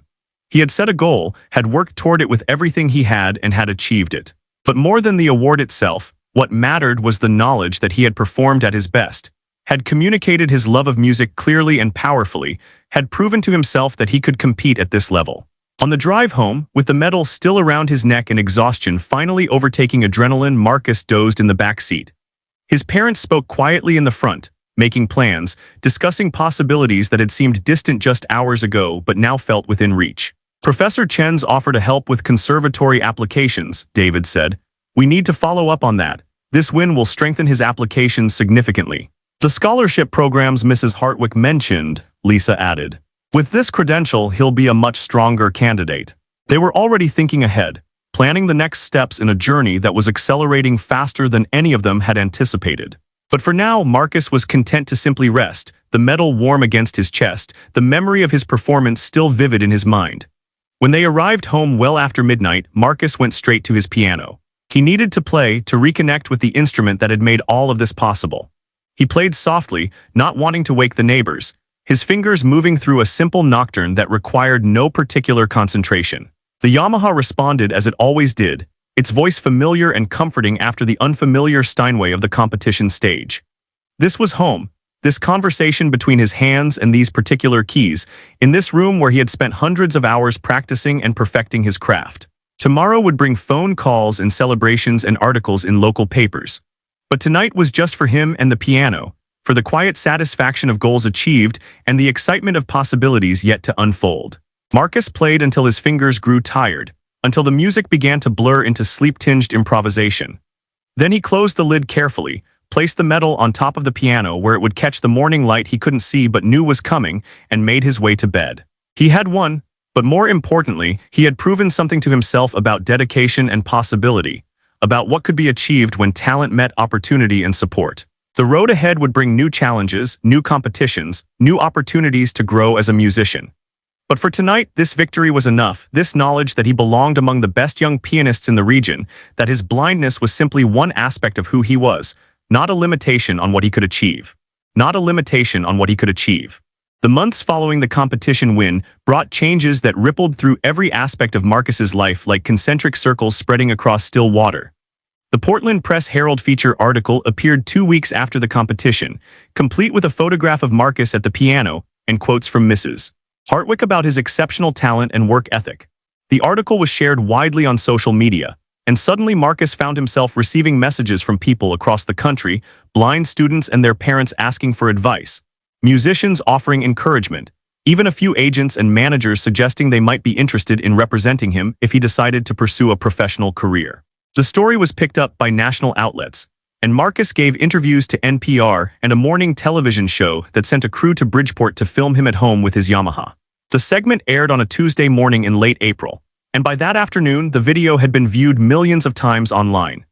People were captivated by the combination of his youth, his disability, and his extraordinary talent, though Marcus sometimes felt uncomfortable with the way media coverage emphasized his blindness over his musicianship. "They act like being blind makes it more impressive that I can play," he told Mrs. Hartwick during a lesson shortly after the television appearance. "But being blind doesn't make my fingers work differently. I practice just like everyone else, I work just like everyone else." Mrs. Hartwick nodded thoughtfully, her fingers tracing idle patterns on her own piano. "You're right, of course. Your blindness is simply a characteristic, not the source of your talent. But I think what captures people's imagination is not that you play well despite being blind, but that you've refused to let your blindness limit what you can achieve. That's inspiring to people, Marcus, whether they have disabilities themselves or whether they face other kinds of challenges. You represent possibility." The attention brought practical benefits alongside the philosophical complications. The donation fund that Frank Morrison had started had grown substantially, boosted by contributions from people who had seen the television segment or read the articles. There was now enough money to cover not just lessons and sheet music, but also travel to competitions and potentially tuition for summer programs. Mrs. Hartwick had been in contact with Professor Chen from the New England Conservatory, and he had arranged for Marcus to audition for the conservatory's preparatory division, a weekend program for exceptionally talented young musicians. The audition was scheduled for early May, and Marcus prepared for it with the same intensity he had brought to the competition. Professor Chen had given him specific repertoire suggestions, pieces that would demonstrate range and technical facility. Marcus learned a Beethoven sonata, a Scarlatti sonata, and a contemporary piece by an American composer, expanding his repertoire and challenging himself with styles he hadn't previously explored in depth. The trip to Boston for the audition was Marcus's first time visiting a major city, and the experience was overwhelming in ways he hadn't anticipated. The sounds were different from Bridgeport, the constant hum of traffic and voices, the subway rumbling beneath the streets, the density of human activity that pressed in from all sides. His parents stayed close, helping him navigate unfamiliar spaces while trying not to hover. The New England Conservatory building was grand and historic, its hallways lined with practice rooms where Marcus could hear scales and arpeggios, fragments of concertos and etudes, the constant soundtrack of serious musical study. They were greeted by Professor Chen himself, who gave them a tour of the facilities and introduced Marcus to several faculty members who would be part of the audition panel. The audition took place in a recital hall that seated perhaps 150 people, though only the faculty panel was present to listen. Marcus played his prepared pieces, his nerves settling after the first few measures as he lost himself in the music. Between pieces, the faculty asked him questions about his interpretations, about his study habits, about his goals and aspirations. They asked him to sight read, which presented obvious challenges given his blindness, so instead they had him learn a short passage by ear and then play it back with variations. When the audition concluded, Professor Chen walked them out personally. "The decision will be made by the full faculty," he explained, "but I can tell you that your playing today was excellent, Marcus. I'll be advocating strongly for your admission, and I believe my colleagues were very impressed." The acceptance letter arrived 3 weeks later, offering Marcus a full scholarship to the preparatory division with an additional stipend for travel expenses. He would attend classes every Saturday during the academic year, studying piano, music theory, ear training, and music history with conservatory faculty. He would participate in studio classes and performance workshops, and he would have the opportunity to perform in regular recitals and concerts. "This is really happening," David said that evening as they sat together in the living room, the acceptance letter read and reread until they had memorized every word. "Our son is going to study at one of the best music schools in the country." Lisa wiped at her eyes, emotions too complex to easily name flooding through her. Pride, certainly, and excitement for Marcus's opportunities, but also a bittersweet awareness that their son was moving into a world they couldn't fully share or understand, that he was beginning a journey that would inevitably take him further from the small-town life they had built in Bridgeport. Marcus himself felt the weight of the opportunity settling over him. The preparatory division was prestigious and competitive, filled with prodigies and talented students from around the region. He would be among peers who had been studying music their entire lives, many of them from wealthy families who could afford private schools and summer intensives and all the advantages that money could buy. Would he be able to keep up? Would his preparation with Mrs. Hartwick, as excellent as it had been, be sufficient for this new level? But beneath the anxiety was excitement, the thrill of knowing he would be pushed and challenged, that he would learn from masters of the instrument, that he would be immersed in a community of serious musicians who shared his passion and dedication. This was the path he had chosen, and he was ready to walk it. The remainder of the spring and summer became a period of preparation for this new phase. Mrs. Hartwick worked with Marcus to ensure his technical foundation was solid, addressing any small gaps in his knowledge before he began at the conservatory. They worked on efficiency in practice, teaching him how to identify and isolate problem passages, how to use mental practice and visualization even though he couldn't see, how to analyze scores through careful listening and theoretical understanding. Frank Morrison organized a community send-off concert at the Bridgeport Community Center, the same venue where Marcus had first publicly demonstrated his abilities. This time, however, the event was planned and promoted, with posters around town and announcements in local media. The night of the concert, every seat was filled, and people stood along the walls, unable to fit into the space but unwilling to miss the performance. Marcus played a varied program that showcased the breadth of his repertoire. Bach and Mozart, Chopin and Debussy, even a ragtime piece by Scott Joplin that brought smiles and toe-tapping to the audience. Between pieces, the mayor spoke briefly about how proud Bridgeport was of Marcus, how he represented the best of what their community could produce when talent met opportunity and support. At the end of the concert, Frank Morrison came on stage with a large ceremonial check, presenting it to Marcus's parents on behalf of the community fundraising effort. The amount was substantial, enough to cover multiple years of travel expenses and supplementary lessons, enough to ensure that financial concerns wouldn't limit Marcus's musical education. "This town believes in you, Marcus," Frank said, his voice carrying to every corner of the packed hall. "We've watched you grow from a young boy taking piano lessons to a competition winner heading to study at one of the finest music schools in the country. You've taught us not to limit our expectations based on what we think we understand about limitations. You've shown us that dedication and talent can overcome obstacles that seem insurmountable. And you've made us all proud to be from Bridgeport." The standing ovation that followed brought tears to Marcus's eyes. These were his neighbors, people who had watched him navigate their small town with his white cane for years, who had maybe wondered or worried about what kind of life a blind child could have. Now they were celebrating his success, investing in his future, claiming him as proof of their community's values and support. In September, Marcus began his weekly trips to Boston, his father driving him each Saturday morning for the full day of classes and returning home late in the evening. The routine was exhausting but exhilarating. Marcus found himself among peers who challenged and inspired him, students who practiced 4 or 5 hours daily, who could discuss the finer points of Schenkerian analysis or debate the historically informed performance of Baroque music. His primary piano teacher at the conservatory was Professor Sarah Kim, a concert pianist who had performed with major orchestras around the world before turning to teaching. She was demanding in ways that Mrs. Hartwick had never been, pushing Marcus to refine details he had previously overlooked, to think more deeply about historical context and performance practice, to develop greater technical security and musical sophistication. "You have natural talent," Professor Kim told him during their first lesson, "and you've received excellent foundational training. But talent alone won't sustain a professional career. You need discipline, intellectual curiosity, and the willingness to constantly question your assumptions about how music should sound. I'm going to push you hard, Marcus, because I see in you the potential for genuine artistry. But you have to be willing to do the work." Marcus threw himself into that work with single-minded determination. His practice schedule intensified, now stretching to 3 or 4 hours daily on top of his schoolwork at Bridgeport Middle School. His teachers there were understanding, allowing him flexibility with assignments when conservatory obligations conflicted with regular school activities. His social life suffered somewhat, friendships from middle school fading as he had less time for casual hangouts or school events. But the trade-off seemed worthwhile.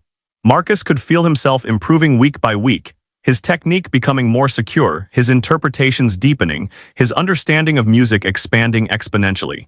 Professor Kim introduced him to works he had never encountered, from the keyboard music of Rameau and Couperin to contemporary compositions that challenged traditional notions of tonality and structure. In November, Professor Kim entered Marcus in another competition. This one a national event for young pianists that attracted competitors from across the United States. The competition would take place in New York City in January, and it represented a significant step up in difficulty and prestige from the regional competition Marcus had won the previous spring. The preparation was intense and sometimes frustrating. Professor Kim was meticulous about details, stopping Marcus mid-phrase to discuss voicing or articulation, making him replay passages dozens of times until they met her exacting standards. There were lessons where Marcus left feeling discouraged, wondering if he would ever be good enough to satisfy her critical ear. "She's preparing you for the reality of a professional career, Mrs. Hartwick explained when Marcus expressed his frustrations during one of their now occasional supplementary lessons. "At this level, good isn't enough. Everyone is good. You need to be exceptional, and that requires the kind of rigorous training Professor Kim is providing. Trust the process, Marcus. The frustration you feel now is growth happening." Christmas break provided intensive practice time, and Marcus spent hours each day at his Yamaha, working through his competition pieces with obsessive focus. The Bach French suite he had selected was deceptively simple, its elegant lines requiring absolute clarity and precision. The Brahms intermezzo demanded mature emotional depth and sophisticated pedaling. And the Prokofiev toccata was a technical tour de force, requiring stamina and rhythmic drive that pushed Marcus to his physical limits. By the time January arrived, Marcus felt as prepared as he could be, though the level of competition intimidated him. These would be the best young pianists in the country, students from prestigious music schools and renowned teachers, many of whom had been training since early childhood. But he had his own strengths, his own musical voice, and he had learned to trust in his preparation and his artistic instincts. The trip to New York was Marcus's first visit to the city, and it overwhelmed him even more than Boston had. The sheer density of sound and activity, the press of crowds, the cacophony of languages and accents, all of it created an environment that was simultaneously exciting and exhausting. They stayed in a hotel near Carnegie Hall, where the competition would take place, and Marcus tried to focus on his preparation while managing the sensory overload of the unfamiliar environment. The competition spanned 3 days, with preliminary rounds narrowing the field to finalists who would perform in the final round on the 3rd day. Marcus's preliminary round performance went well, his nerves settling once he began playing, the familiar conversation with the piano centering him despite the prestigious venue and high stakes. When the finalists were announced that evening, Marcus's name was among them. He had advanced to the final round, where he would compete against 5 other pianists for the top prizes. The final round would be open to the public, and the winners would be announced at a ceremony following all the performances. The night before the finals, Marcus couldn't sleep. He lay in the hotel bed, mentally playing through his pieces, hearing every note in his mind, his fingers twitching against the blanket. Doubts crept in during those dark hours. What if he made a mistake? What if his interpretation didn't resonate with these sophisticated New York judges? What if he had reached the limit of what he could achieve, and this competition would reveal that limit to everyone? But when morning came and he sat down for breakfast with his parents, Marcus felt a strange calm settling over him. He had done everything he could to prepare. He had worked with 2 excellent teachers, had practiced diligently, had refined his interpretations until they represented his most honest artistic vision. The outcome was beyond his control now. All he could do was play his best and trust that his best would be good enough. That afternoon, Marcus took the stage at Carnegie Hall, one of the most famous concert venues in the world. He sat at the Steinway Concert Grand and took a moment to center himself, to remember why he played piano in the first place. Not for competitions or recognition, not to prove anything to anyone, but because music was his language, his way of understanding and expressing the full range of human emotion. He began to play and everything else fell away. The judges, the audience, the prestige of the venue, none of it mattered once his fingers touched the keys. There was only the music, the conversation between his intentions and the piano's response, the story he was telling through Bach's elegant dance forms and Brahms's introspective meditation and Prokofiev's motoristic energy. When he finished, the applause was thunderous, echoing through the famous hall. Marcus stood and bowed, then made his way off stage, his heart pounding but his spirit calm. He had played well, had communicated his musical vision clearly and powerfully. Whatever the judges decided, he could be proud of that performance.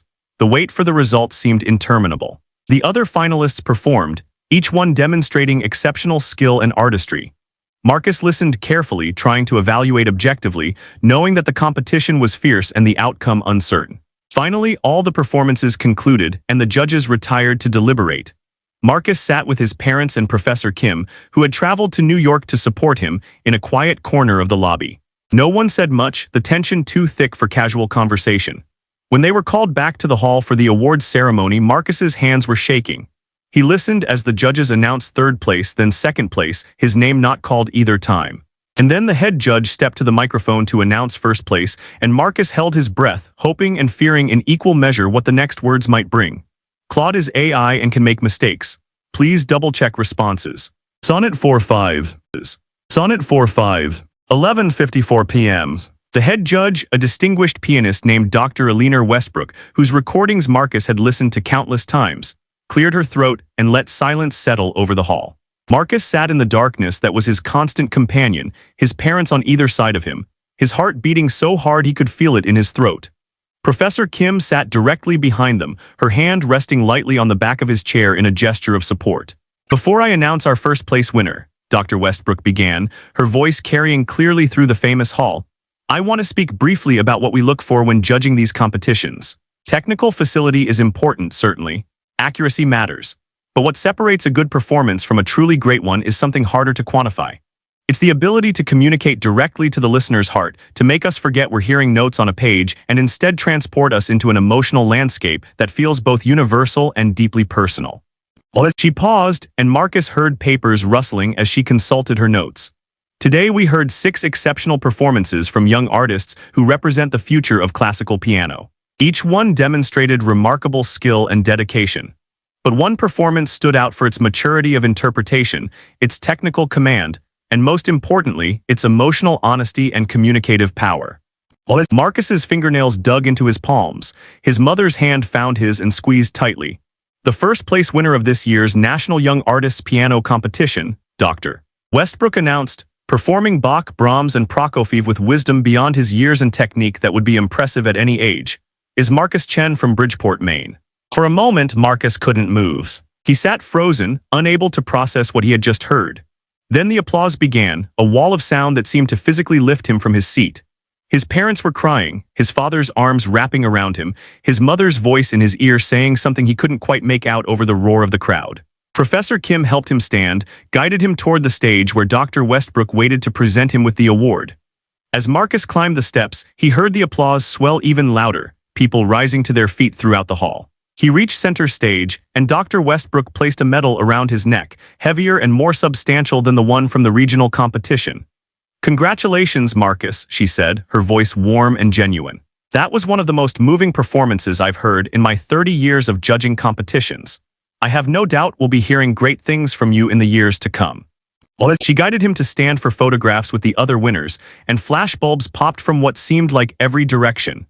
Then the ceremony concluded, and Marcus was swept into a whirlwind of congratulations and interviews. Media representatives wanted statements. Other competitors' teachers asked about his training, and several people handed his parents business cards. Managers and agents interested in discussing future representation. Through it all, Marcus felt like he was floating, detached from the scene unfolding around him. He had won the national competition. At 13 years old, competing against the best young pianists in the country, he had taken first place. It seemed impossible, too much to believe, and yet the weight of the medal around his neck confirmed it was real. Later that evening, back at their hotel, the Chen family sat together in exhausted silence. The adrenaline had worn off, leaving Marcus drained but unable to sleep. His mind kept replaying the performance, analyzing moments that had felt exactly right and others where he thought he could have done better. Even in victory, the critical voice in his head continued its assessment. "You need to learn to accept success," David said gently, as if reading his thoughts. "You worked incredibly hard for this, Marcus. You earned it. Don't diminish that by focusing on what you think you could have done differently." "Your father's right," Lisa added. "I know you're always striving to improve, and that drive is part of what makes you special. But tonight, just let yourself be proud. Let yourself feel the joy of achievement without immediately moving on to the next challenge." Marcus nodded, trying to take their words to heart. But it was difficult to silence the voice that was already asking what came next, what new goals he should set, what higher peaks remained to be climbed. Success, he was learning, didn't bring the sense of arrival he had imagined. Instead, it opened doors to new possibilities and new pressures, new expectations and new challenges. The trip back to Bridgeport the next day felt surreal.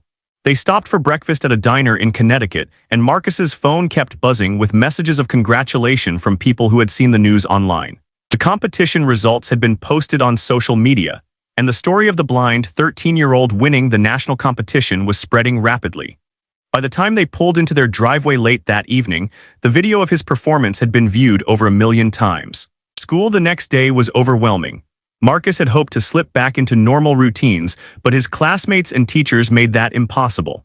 The principal called a special assembly where Marcus was asked to speak about his experience. Local news crews showed up, wanting interviews and footage for their evening broadcasts. His teachers treated him differently now, with a deference that made him uncomfortable, as if winning a piano competition had fundamentally changed who he was. The attention eventually subsided, but the victory's consequences continued to unfold. College-level music programs began reaching out, discussing early admission possibilities for when Marcus finished high school. Summer festival programs offered full scholarships, wanting him to study with renowned pedagogues and perform in prestigious venues. Manager and agents continued to contact his parents, making pitches about career development and concert opportunities. It was Professor Kim who helped Marcus navigate these new waters. During their next lesson, she spoke frankly about the opportunities and pitfalls that lay ahead. "You're at a critical juncture," she told him, her tone serious. "You've achieved significant success very young, and that brings both advantages and dangers. The advantage is that doors are opening for you that might have taken years to access otherwise. The danger is that you might be pushed into professional performing before you're truly ready, before you've developed the depth and maturity that sustains a long career." She played a few notes on the piano, a thoughtful gesture while she gathered her thoughts. "My advice is to focus on your education and development for at least the next few years. Keep studying, keep learning, keep expanding your repertoire and deepening your understanding. Perform in appropriate venues, certainly, but don't let competition and concert schedules overwhelm the fundamental work of becoming a complete musician. The greatest artists are those who never stop learning, who maintain curiosity and openness even after achieving success." Marcus took her advice to heart, working with his parents to carefully select which opportunities to pursue and which to decline. They accepted invitations to perform at several benefit concerts, events where Marcus could share his gift while supporting worthy causes. He enrolled in a summer festival program at the Aspen Music Festival, where he would study with world-class pedagogues and perform in the beautiful Colorado mountain setting. But they turned down offers for extensive concert tour and commercial recording contracts, recognizing that Marcus needed time to grow and develop away from intense public scrutiny. The spring and summer passed in a rhythm of practice, study, and carefully chosen performances. Marcus continued his Saturday trips to the New England Conservatory, where Professor Kim pushed him into new repertoire and deeper technical refinement. He worked on Beethoven's late sonatas, music of profound philosophical depth that challenged him intellectually and emotionally. He explored the French Impressionists more thoroughly, developing a particular affinity for Ravel's intricate and colorful compositions. In Bridgeport, life continued with its own rhythm. Marcus still attended the local public school, still walked the familiar streets with his white cane, still had dinner with his family every evening. Frank Morrison remained a regular presence, stopping by occasionally to hear Marcus practice and to report on the ongoing community support fund that continued to grow as Marcus's fame spread. "You know what the best part of all this is? Frank said one evening, sitting in the Chen's living room with a cup of coffee while Marcus took a break from practice. It's not just that you're successful, though that's wonderful. It's that you've changed how people in this town think. There are parents now who look at their kids with disabilities differently, who have higher expectations because they've seen what you've accomplished. There are teachers who think more carefully about assumptions they make about students' potential. You've made people question their limitations, Marcus, and that impact goes far beyond music. Mrs. Hartwick continued to meet with Marcus occasionally, though their relationship had evolved from teacher-student to more of a mentorship. She attended his performances when possible, offering feedback and encouragement, and she took obvious pride in his achievements. The student had surpassed the teacher in many ways, but the foundation she had provided remained essential to everything Marcus built upon it. As Marcus entered high school that fall, he faced new challenges in balancing his musical ambitions with normal adolescent development. His peers were concerned with sports teams and school dances, dating and social drama, concerns that felt foreign to Marcus, whose life revolved around practice schedules and performance commitments. He sometimes felt isolated, caught between the world of serious classical music and the world of typical teenage experience, fully belonging to neither. But music remained his anchor and his joy. No matter how complicated his life became, no matter the pressures and expectations that accumulated, he could always return to the piano and find that space where nothing else mattered except the conversation between his hands and the keys. The Yamaha that Frank Morrison had purchased 2 years earlier remained his constant companion, its voice as familiar as his own thoughts. On quiet evenings, when the house was still and his parents had gone to bed, Marcus would sit at the piano and play for himself alone. Sometimes he worked on pieces he was learning, but often he simply improvised, letting his fingers wander across the keys and create melodies that existed for only a moment before dissolving back into silence. These were his favorite times, when music was pure expression unencumbered by judges or audiences or expectations. One such evening in late autumn, Marcus sat improvising in the darkened living room, his hands moving through chord progressions that felt both familiar and new. He was thinking about his journey, from that first lesson with Mrs. Hartwick to the national competition victory, from Frank Morrison's cruel challenge to the Yamaha piano that had made so much possible. He thought about all the people who had supported him, believed in him, invested in his success.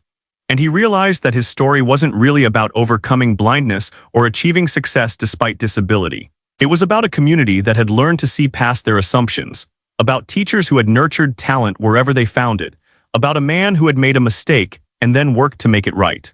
It was about the transformative power of music to connect people across differences, to communicate truths that words couldn't capture, to remind everyone who heard it that beauty and meaning existed in the world. Marcus would go on to achieve more in the years ahead.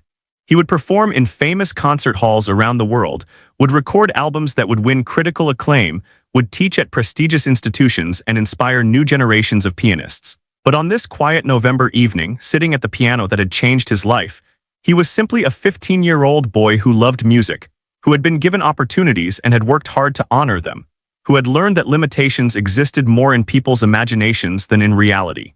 He played until his fingers grew tired, until the improvisations became sleepy and unfocused.